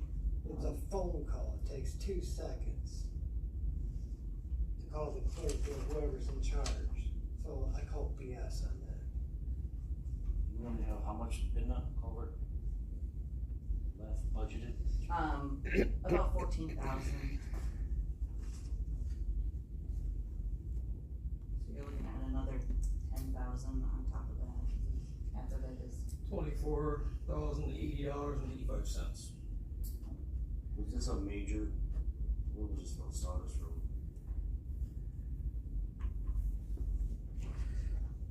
Yes. Yeah, that's on the invoice. Most of the time when the culvert aid stuff, though, ain't the county more involved in doing the work too? We typically do the work. Yes. That's why we're paying for half of it. Why we're paying double. Versus us.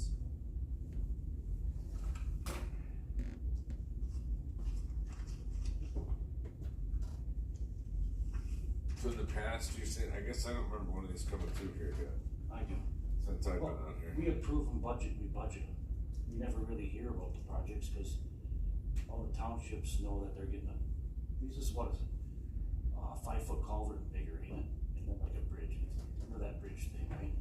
The big culverts, A bigger, yes, it's gotta be a bigger culvert than that, but that's, so if you know it's going bad, you're kinda pre-budget for it. I remember doing them, we're budgeting for these townships to do this. But then we do the work, like you just said. yes. Some of the times we do not. Depends on which township or which village did it. I'd say that, as far as I can remember, we've always done them. We do the majority of I don't recall one that we haven't done. In the Town of past, Hawkins, I did one for them, 2 of them, that was under culvert aid. I agree though with what you just said, I mean, if the county's gonna do, we're gonna supply quality, we should be able to do the work to recoup some of that back. Cause it's kind of one of our programs, right? Aspect, we're budgeting money for this.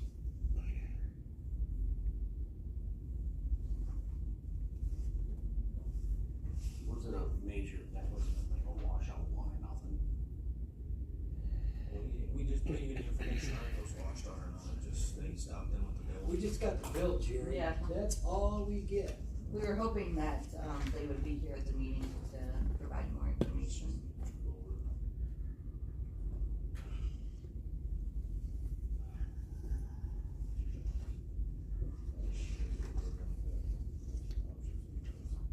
Not if they do the work, townships anyways. Well, neither, especially when you follow the procedure.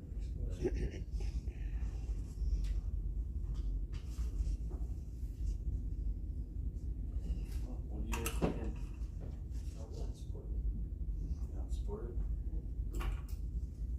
Kind of a double-edged sword, you know, they didn't follow procedure, but we also, you know, we don't have the best reputation with the townships, That's so, what I decided, yeah. yeah.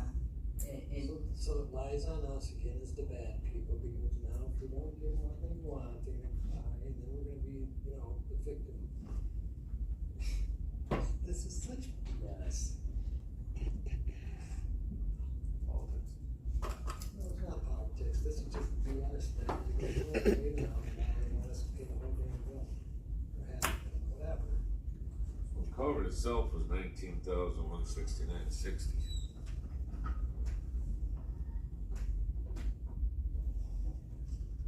Well, yeah, the big culvert, 60-inch, 5-footer.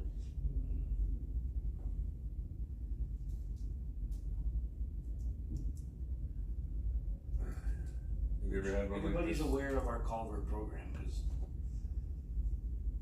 they know they gotta apply for it through the town. You ever had one Especially like this last year, remember all the townships having to go around and counting all their big culverts. Almost every township knows how big the state come up with that new, where they want you to count your. And the water just put in a huge, expensive deal to know where all the culverts are at. They can just come into them and they'll show them where all the culverts are at in their township. Yeah, all the townships were supposed to report that to the land and water. They had us do it for the village, but we don't have nothing that big. This was done through a topical type Yeah. deal.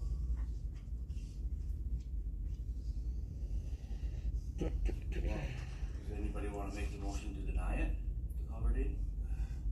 You can read.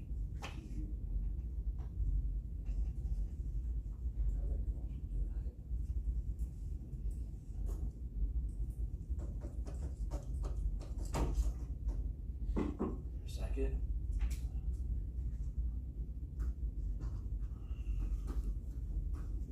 You had one like this go through before? Not like this. I remember approving culvert aids. But you did them ahead of time. Well, yeah, there was a lot of things, you apply for it, they apply for a culvert aid, cause they know they're gonna be replacing the culvert, so they apply for it. Ahead of time.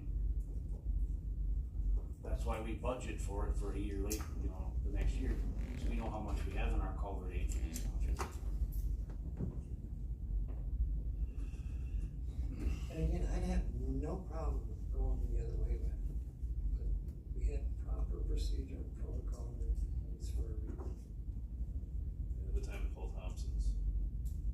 Go ahead, And a lot less. we're talking twice the amount of money there versus having So ours. do you wanna put a reason in there why you're denying? Huh? You wanna put a reason in there why you're denying? That is my reason. Proper procedure wasn't followed? Proper procedure and protocol wasn't followed. Second. Any more discussion on it? Hearing none, all in favor say aye. Alright, Opposed? Carried.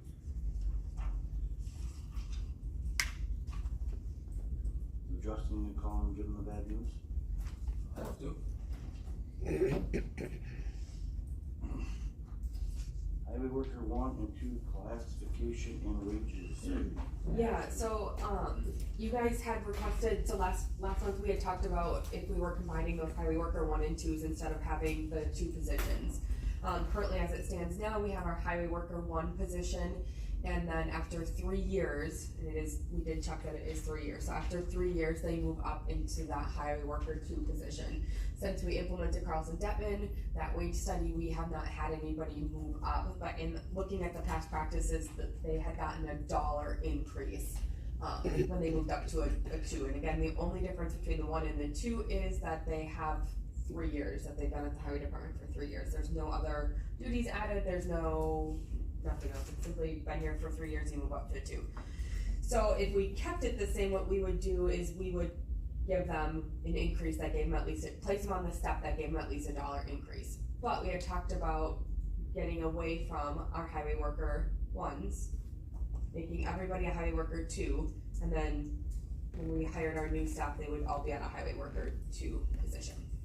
It should be highway worker instead of highway worker. Yeah. Yes, you dropped the 1 and 2, they'd be a highway worker. So the total annual increase with no fringe benefits to do that, to bump everybody up, would be about $22,000. Bump everybody up this. Hold up. After the 3 years. After what? That'd be an annual increase of 22. So if you did So it. how many do we have that are classified highway worker 1 right now? Roughly 55 you. Yeah, you only have 5 staff that have been here more than 3 years. So you have 5 highway 1s, 9 highway 2, or 5 highway 2s, 9 highway 1s. And what if we leave it the way it is? 1 and 2. Then you just have to increase as they hit the 3 years. But there's no ramifications from an HR standpoint. It is harder and harder to hire someone with a CEO. yeah. The And wage. so the wage is quite low for a highway worker 1. For some reason, when you guys implemented Carlson Detman, you decreased the wage of a highway worker 1 starting, and I'm really unsure why that happened or how that happened, but that is what happened. So they start a lot lower than what they were starting. And to your knowledge, there was no difference in the JDQ It's just a longevity. between 1 and 2? It's simply been here for 3 years. They're exactly the same. That was Carlson Detman's.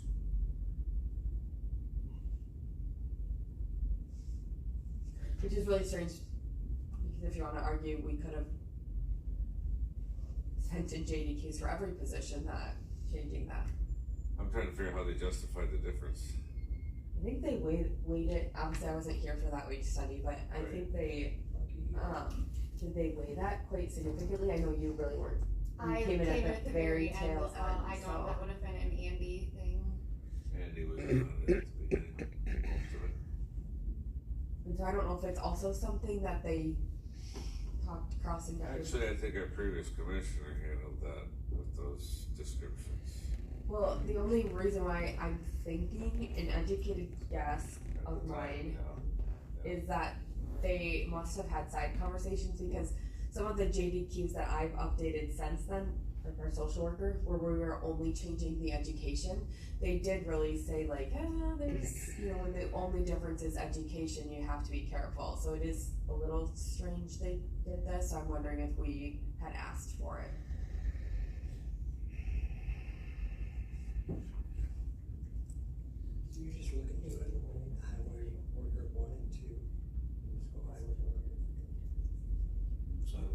Hey, over here, What was that? Yeah. Sorry. you're looking to eliminate the highway worker 1 and 2. And just make you highway workers and they'd be at the wage scale of a 2. A lot more simplified. Because the highway worker, That word. So, What so was then that? which from Carlson Denman are you gonna use to justify which pay scale you're going with? And if you're going with the higher one of the two, how are you gonna justify that? We're gonna hire, so we need to go Or are we higher. just gonna go with their numbers that they put in there with no justification? You said there's a difference in pay scale between highway worker 1 and highway worker 2. yeah, but I But there's guarantee no if difference you want me to between. re-grade it from them, I can, but I guarantee that they're, I don't know why they did what they did is essentially what I'm That's the saying. point I'm making, I'm just, Well, it used to be confusing, you had highway worker, and you had highway operator. That's when you went to highway worker 1 and 2. Which I'm pretty sure you have an operator graded on here too. They're all We have a operators. Labor, yeah. Oh, And they which were is- graded. labor, which was for our, LTE position. But our laborers are graded the exact same as a highway 1. I think because of, Which that starting wage is $21.06. It's like an annual salary of 40. if I remember, you were on here. I remember one day Bob, when he was on here, made the comment that it was people get started out and learn the job. My argument from an HR standpoint is why don't we give everybody an increase after 3 years then? In this county, why don't we all get $1 when we hit our 3-year anniversary? Because in every job that you have, you do, after 3 years, everybody's gonna know their role better. So that's where I struggle from an HR standpoint, looking at it from a consistency standpoint too. Well, if they want one after 3 years, they can apply on highway. No, because they would start over because it's 3 years as highway experience, so they would go down to highway worker 1. But then they get a raise after 3 years. I win that one. 1 for Jim. Write this down. All in fun. I know. I mean, if we wanna leave it like it is, I think the biggest concern is we have 2 employees that are hitting their 3-year mark. They hit it this month, one hit it a couple days ago, and I think they both hit it a couple days ago. So ultimately, what we need to look at is, do we wanna stick with giving them the step that gives them that $1 increase, or do we wanna move everybody? If we wanna table it and now is not the time to move everybody, that's okay, but then I would like to get those 2 workers that have hit their 3 years. I wanna give them their extra $1 because that is what our past practices have been, that's what they were promised upon hire by the commissioner. So I'd like to at least honor that. And I think that's why we wanted to look at this, well, how much would it cost overall to move everybody up? 22 annually. Everybody? To move your 1s up to a 2. But I think we need to do this all in the same motion that we're eliminating highway 1. But are you guys okay with eliminating highway 1, being it's a highway 1/labor type? It's almost like a probationary period kind of situation. That's the way I took it, that it was treated as kind of But a, we'd have to move them up because we would start from step. learn the job type, You know what I mean? right? You remember? what? I mean, that's the way I understood this highway worker 1. Someone may have a CDL and everything else, but still gave them that time to learn the job, learn the Yeah, ropes. so what we had prior, like Jerry was saying, we had a laborer and a driver operator. And, you know, the driver operators were like the highway worker 2s, the laborer was like a highway worker 1. But, You know what I mean? they didn't go up unless, you know, like somebody retired or quit that was a driver operator, then a laborer could be reclassified. But they all did the same job, there was nothing different. You had laborers that were operating equipment and driving trucks, they were doing the exact same thing. So that's why they changed this.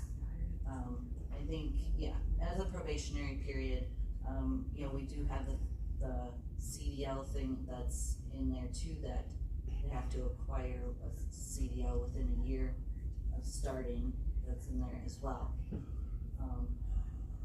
But at this point with the wage scale, if you hire them at a step one, your experience and longevity is already built into that with, you know, the other employees, so. It kind of makes the highway worker one, they're only gonna get to a certain point on that scale if they get anywhere on that scale, depending on raises, before they're moved up, so. So it's kinda worthless to have it. Yeah, Kinda worthless. it kinda is. They all do the same thing. So yeah, your new people don't know as much, but that's where my argument was, like, with any position, obviously your new, you know, your new people don't know as much in any position. We have some of that in other departments as well, that they can't do certain tasks or certain things until they've been here long enough or been trained enough on certain things, so. This is one of our only departments. I think we have one other position that kind of has what I would call a longevity step. I mean, that's essentially what they're getting, is that 3 years. My big problem with this is if you hire someone without a CDL, how is that fair to everyone else? And you give them a year to get it, how's that fair? I do believe there's what, 4 or 5 other houses on that easement road? I don't know what all is back there on that easement road. And we got one more on County J, he sold his property, his half of his property, kept the other half, and he wants to build a house on it, and that's 80 feet, roughly 77 to 80 feet away from that driveway. That's curves. It was on the curves, has to. That's a stereo line. Yeah.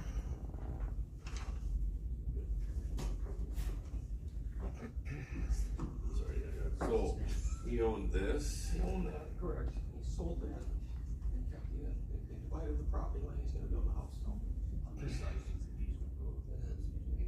All these houses. Oh, yeah. I got 27 to the east, about a mile off from the intersection. What's up?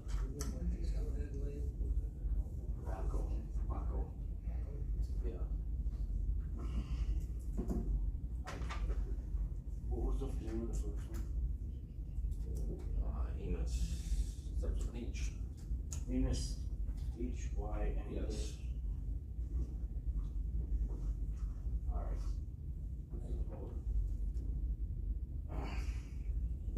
So what he wants to do is get rid of this. Right here it is, Justin. Yep. His driveway goes in turns, he wants to put another driveway in and block this off, cause this is an easement road that goes back all the way to these other ones. I don't think his intention is to block the road off, he wants to put a driveway here, so he can access without putting that road. In my opinion, that is not feasible. Put another driveway 70 feet from another one, cause that's kind of the rule. You know what I mean? There's already an easement road in there. If you see the map, so you might have to get a better map, so I can explain it to them. There's an easement road coming off the other driveway? Yeah, it goes through a bunch of properties. He's the first landowner, so basically what he wants to do is put another driveway in so that this easement road that goes through his. Oh, so he can get to his property. Yeah, he's got a driveway. He's gotta use the easement road for 70 feet drive in and turn. Okay, that's. Now he wants to put a block there, so he wants to use the easement road, then there's another driveway right next to another driveway. For this that building nobody right else there? can use. Oh, I'm with Jerry on that. I see what you're saying.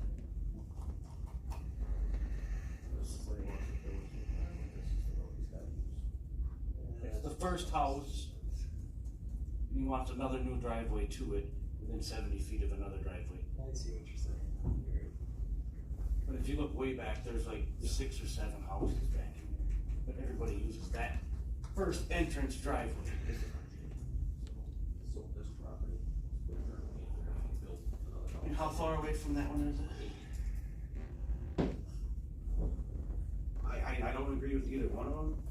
When you think about it, 80 feet, double the size of this building. they can go in and make a driveway along the road. Why put a culvert? The reason they have the state rule of the 300 feet between culverts, if somebody does, it's the state that says it too, and that's who kinda helps push that rule. How If somebody hits a first one again? goes in the ditch, hits this driveway, there's another Somebody driveway. almost that goes 70. there. 7 feet from each other, yes. Ram into. Oh, I thought you said 170.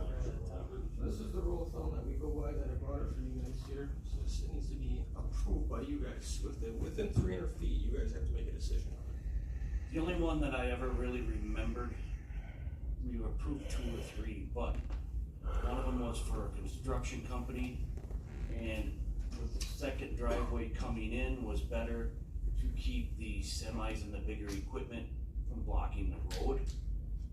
To have an access driveway, so they weren't always backing in and blocking the road when they're trying to get into their driveway, was kind of one of the reasons we've ever only really approved them within that close.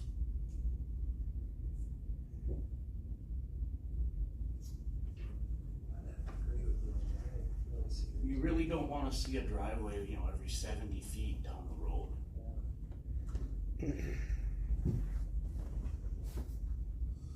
So that first one, I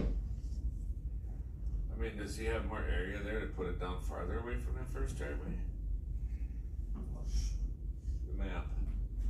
Well, he might run into issues with the swamp there. Yeah, It's a little swampy there, yeah. But you're saying he has the ability on that one also to come in and share? Yeah, that's an easement road. Lifetime easement road. But the picture you showed me was of the second one on J, right? No, this was the first one. Oh, that was the first one? Yeah. Oh, I'm sorry. Yeah, this is the one where it's. I thought I was looking at the one on Off J. the Easement road there. Typically, I've seen it where like some of even the townships, when a driveway's that close together, what they try to do is lower the speed limit. Well, I don't see a reason for that one with the shared easement No, at all. But what about the one up here on J? you're splitting a 40, wasn't it? I mean, Yeah, that one's only probably. 80 feet also. That was Yeah. 80 feet. I mean, 80 feet ain't that far away from culvert to culvert. Right. And then how deep was the ditch? He was this, whether they have an east, whatever. They need at least an 18-inch culvert in there. We ditched them. Basically what you're doing is, you know, you don't wanna put obstructions in the ditch every 80 feet. That's why we have this rule. Can that one go down farther? And move farther? He said he didn't want to because it drops off so much that he have to build a huge driveway, so I mean, that'd be a discussion he had to bring here, if that's the case.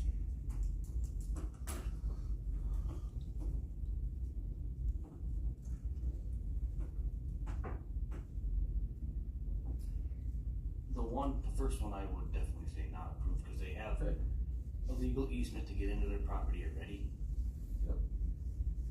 And it's not like he needs to get in semis and big equipment and blocking the road, you know, to get his stuff into his, he has an easement to get in there. That's exactly what they would do. Yeah, you wanna go down the road?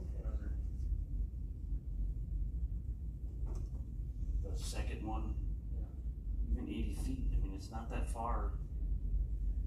You can't tell me that the property line is definitely split between, you know, 40 feet of the driveway, then the property line's right there. You know, you're only 40 feet from the property line, another driveway. Well, I guess how do they get in there now? On this one, they On the don't, one on J? he can't get in there because he sold his property that had the driveway. Oh, I see. That's what's So, the okay, issue is. other corner of the property, or is it next to the driveway as well? West end of the, Yeah. It looks like he's trying to put the driveway on this corner of the property, can Right. he go to the other corner? That's where the issue is, where you have to throw a bunch of fill in there, he doesn't wanna deal with that, so. that's a good driveway. A lot of free fill around, just look for it. I'm a no for both. I mean, it sounds like there's other access to this other one that can be done. So then I'm a no also. No, for the J one or the one on M? Both. Both, okay.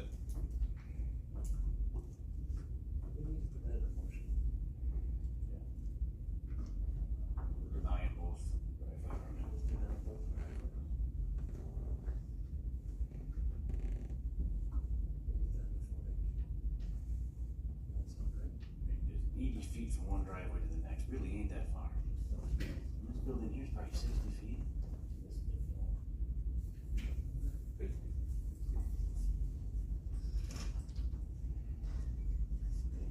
Any more discussion on it? All those in favor say aye.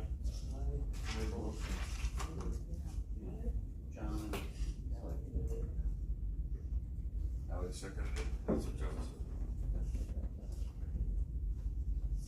said. Alright, next we got Otter County Travel.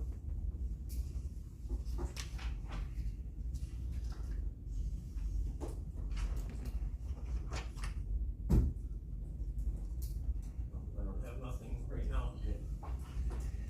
Next we have the Commissioners Report. Still haven't done a whole much, just a whole bunch of blacktops that we did mix some for culvert patches and some township stuff. As far as gravel pit, PGA, they just finished crushing our blacktop, a reclaim pile for this coming paving for D there and for next year.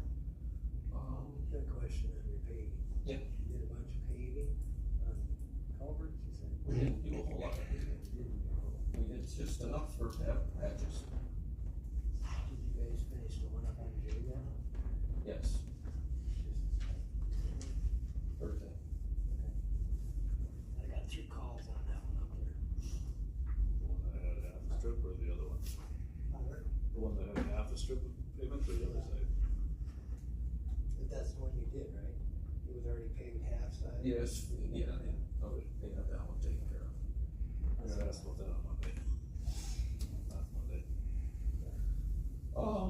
I talked with Paul this Friday, they called, they're gonna be in contact next Monday for starting pulverizing on County D and then putting their lift on it, so I did talk to them Friday. And we will either have a phone call or meet up and discuss how they're gonna approach it. And, that's what we got for update.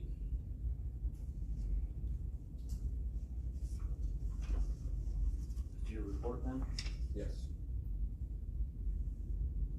Any safety report? No. And next we have the financial report.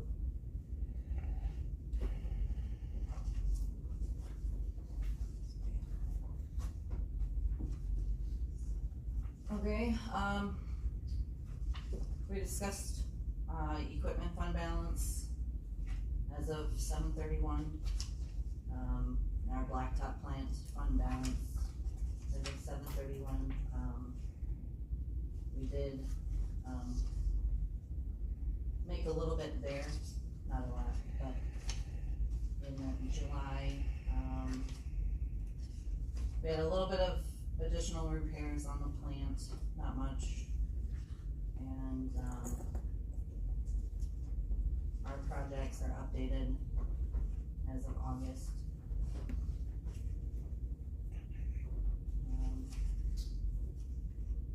We have the, budget transfers from July showing all of the expenses that hit our levy budgets and what their balances are at.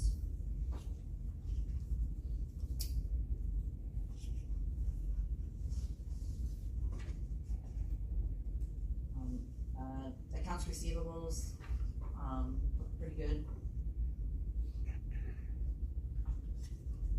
Our winter maintenance hasn't changed since last month.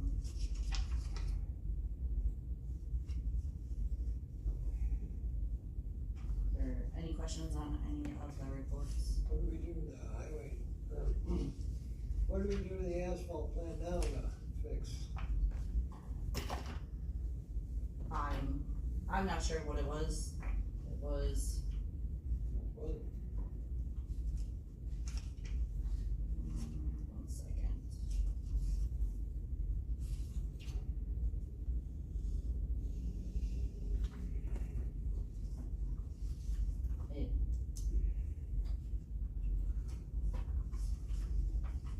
It was like $500. What's the difference from last month?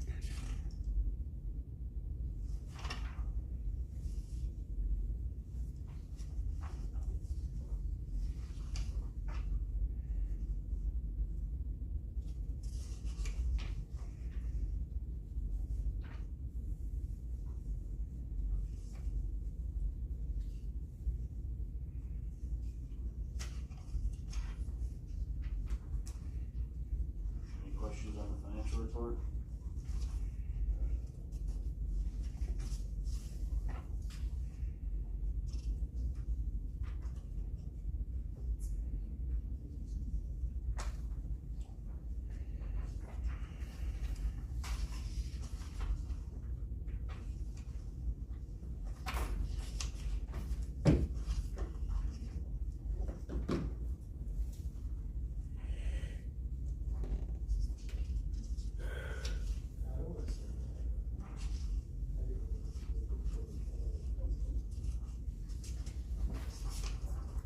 Questions on the financial report? Any committee announcements? Any committee announcements? Is there a motion to approve the highway invoices, or any questions on them? Got one on, Johnston AR, it says 2 bridge load ratings and 1 special bridge high. Oh, I is probably the start of inspection, they probably just cut that description off. 6,853. That was for those 2 bridges that we had to post the weight restrictions on. I didn't think it was that's who we have contracted to do our bridge inspection, right? KBIS. It says Johnston AR. Yep. Yes, I think he works for KBIS or contracts with KBIS. They wanted us to pay him directly.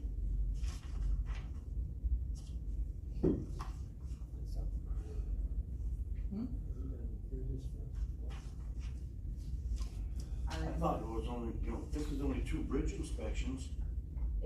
Those are special bridge inspections, I mean, these were ones that, I don't know that that was from our, our normal In our annual. contract, I remember doing a contract with them, and it thought it was only $12,000 or $16,000 a year contract. I believe it was like 16-ish. Well, I mean, that's $6,800 just to do 2 bridges.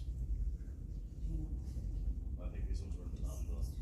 Well, these 2 bridges are rated for 25 and 15 tons, so they do extensive inspections, and they had the state come down and verify their findings, so they actually changed their ratings. They had to go through, protocol to make sure they were safe to be used. Did they lower them? One got lowered and one got raised up a little bit. So, got 1 at 15, 1 at 25.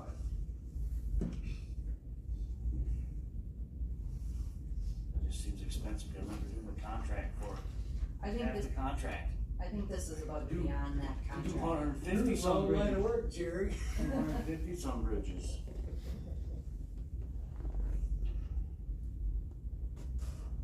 How about the Taylor County on the Dewey, 7,800? That was trucking, additional trucking for, the project we did, paving we did on Bronson, Drive. Good. And I guess I got another one. Read the flash. Fire numbers.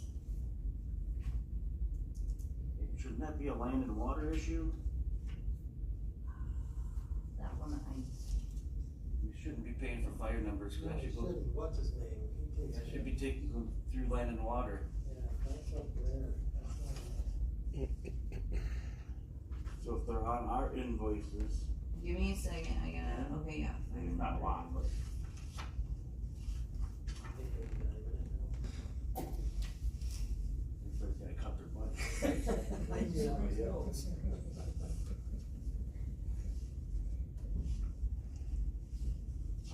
Those were.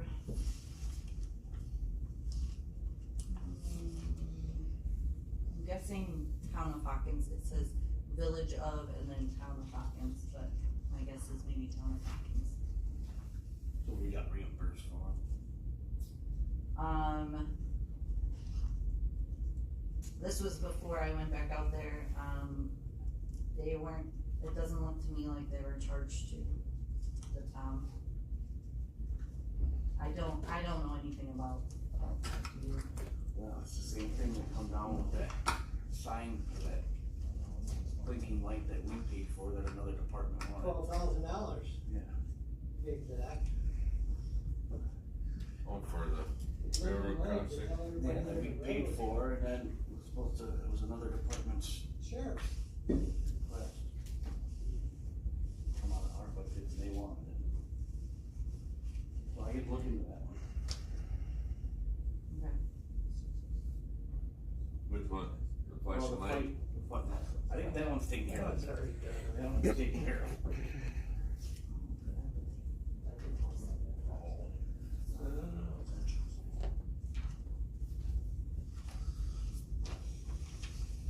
I just thought as long as Jerry had a decent pump going, it helped.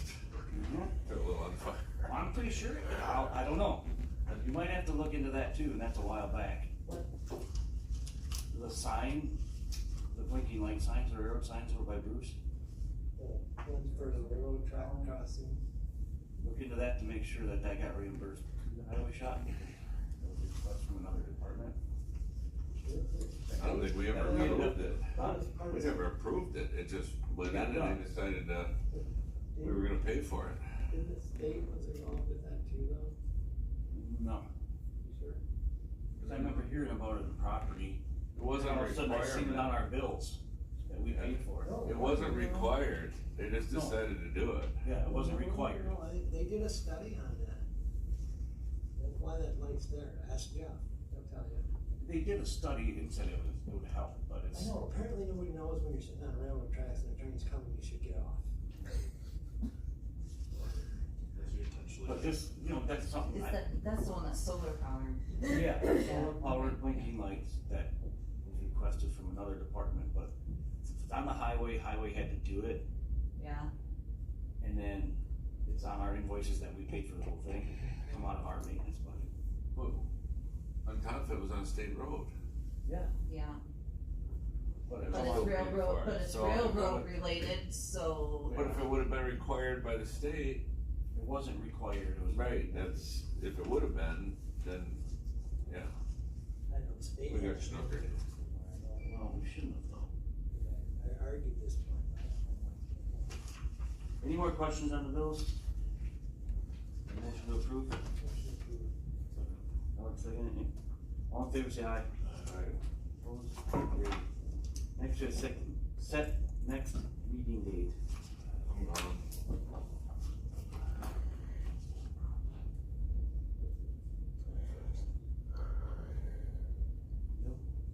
October 21st.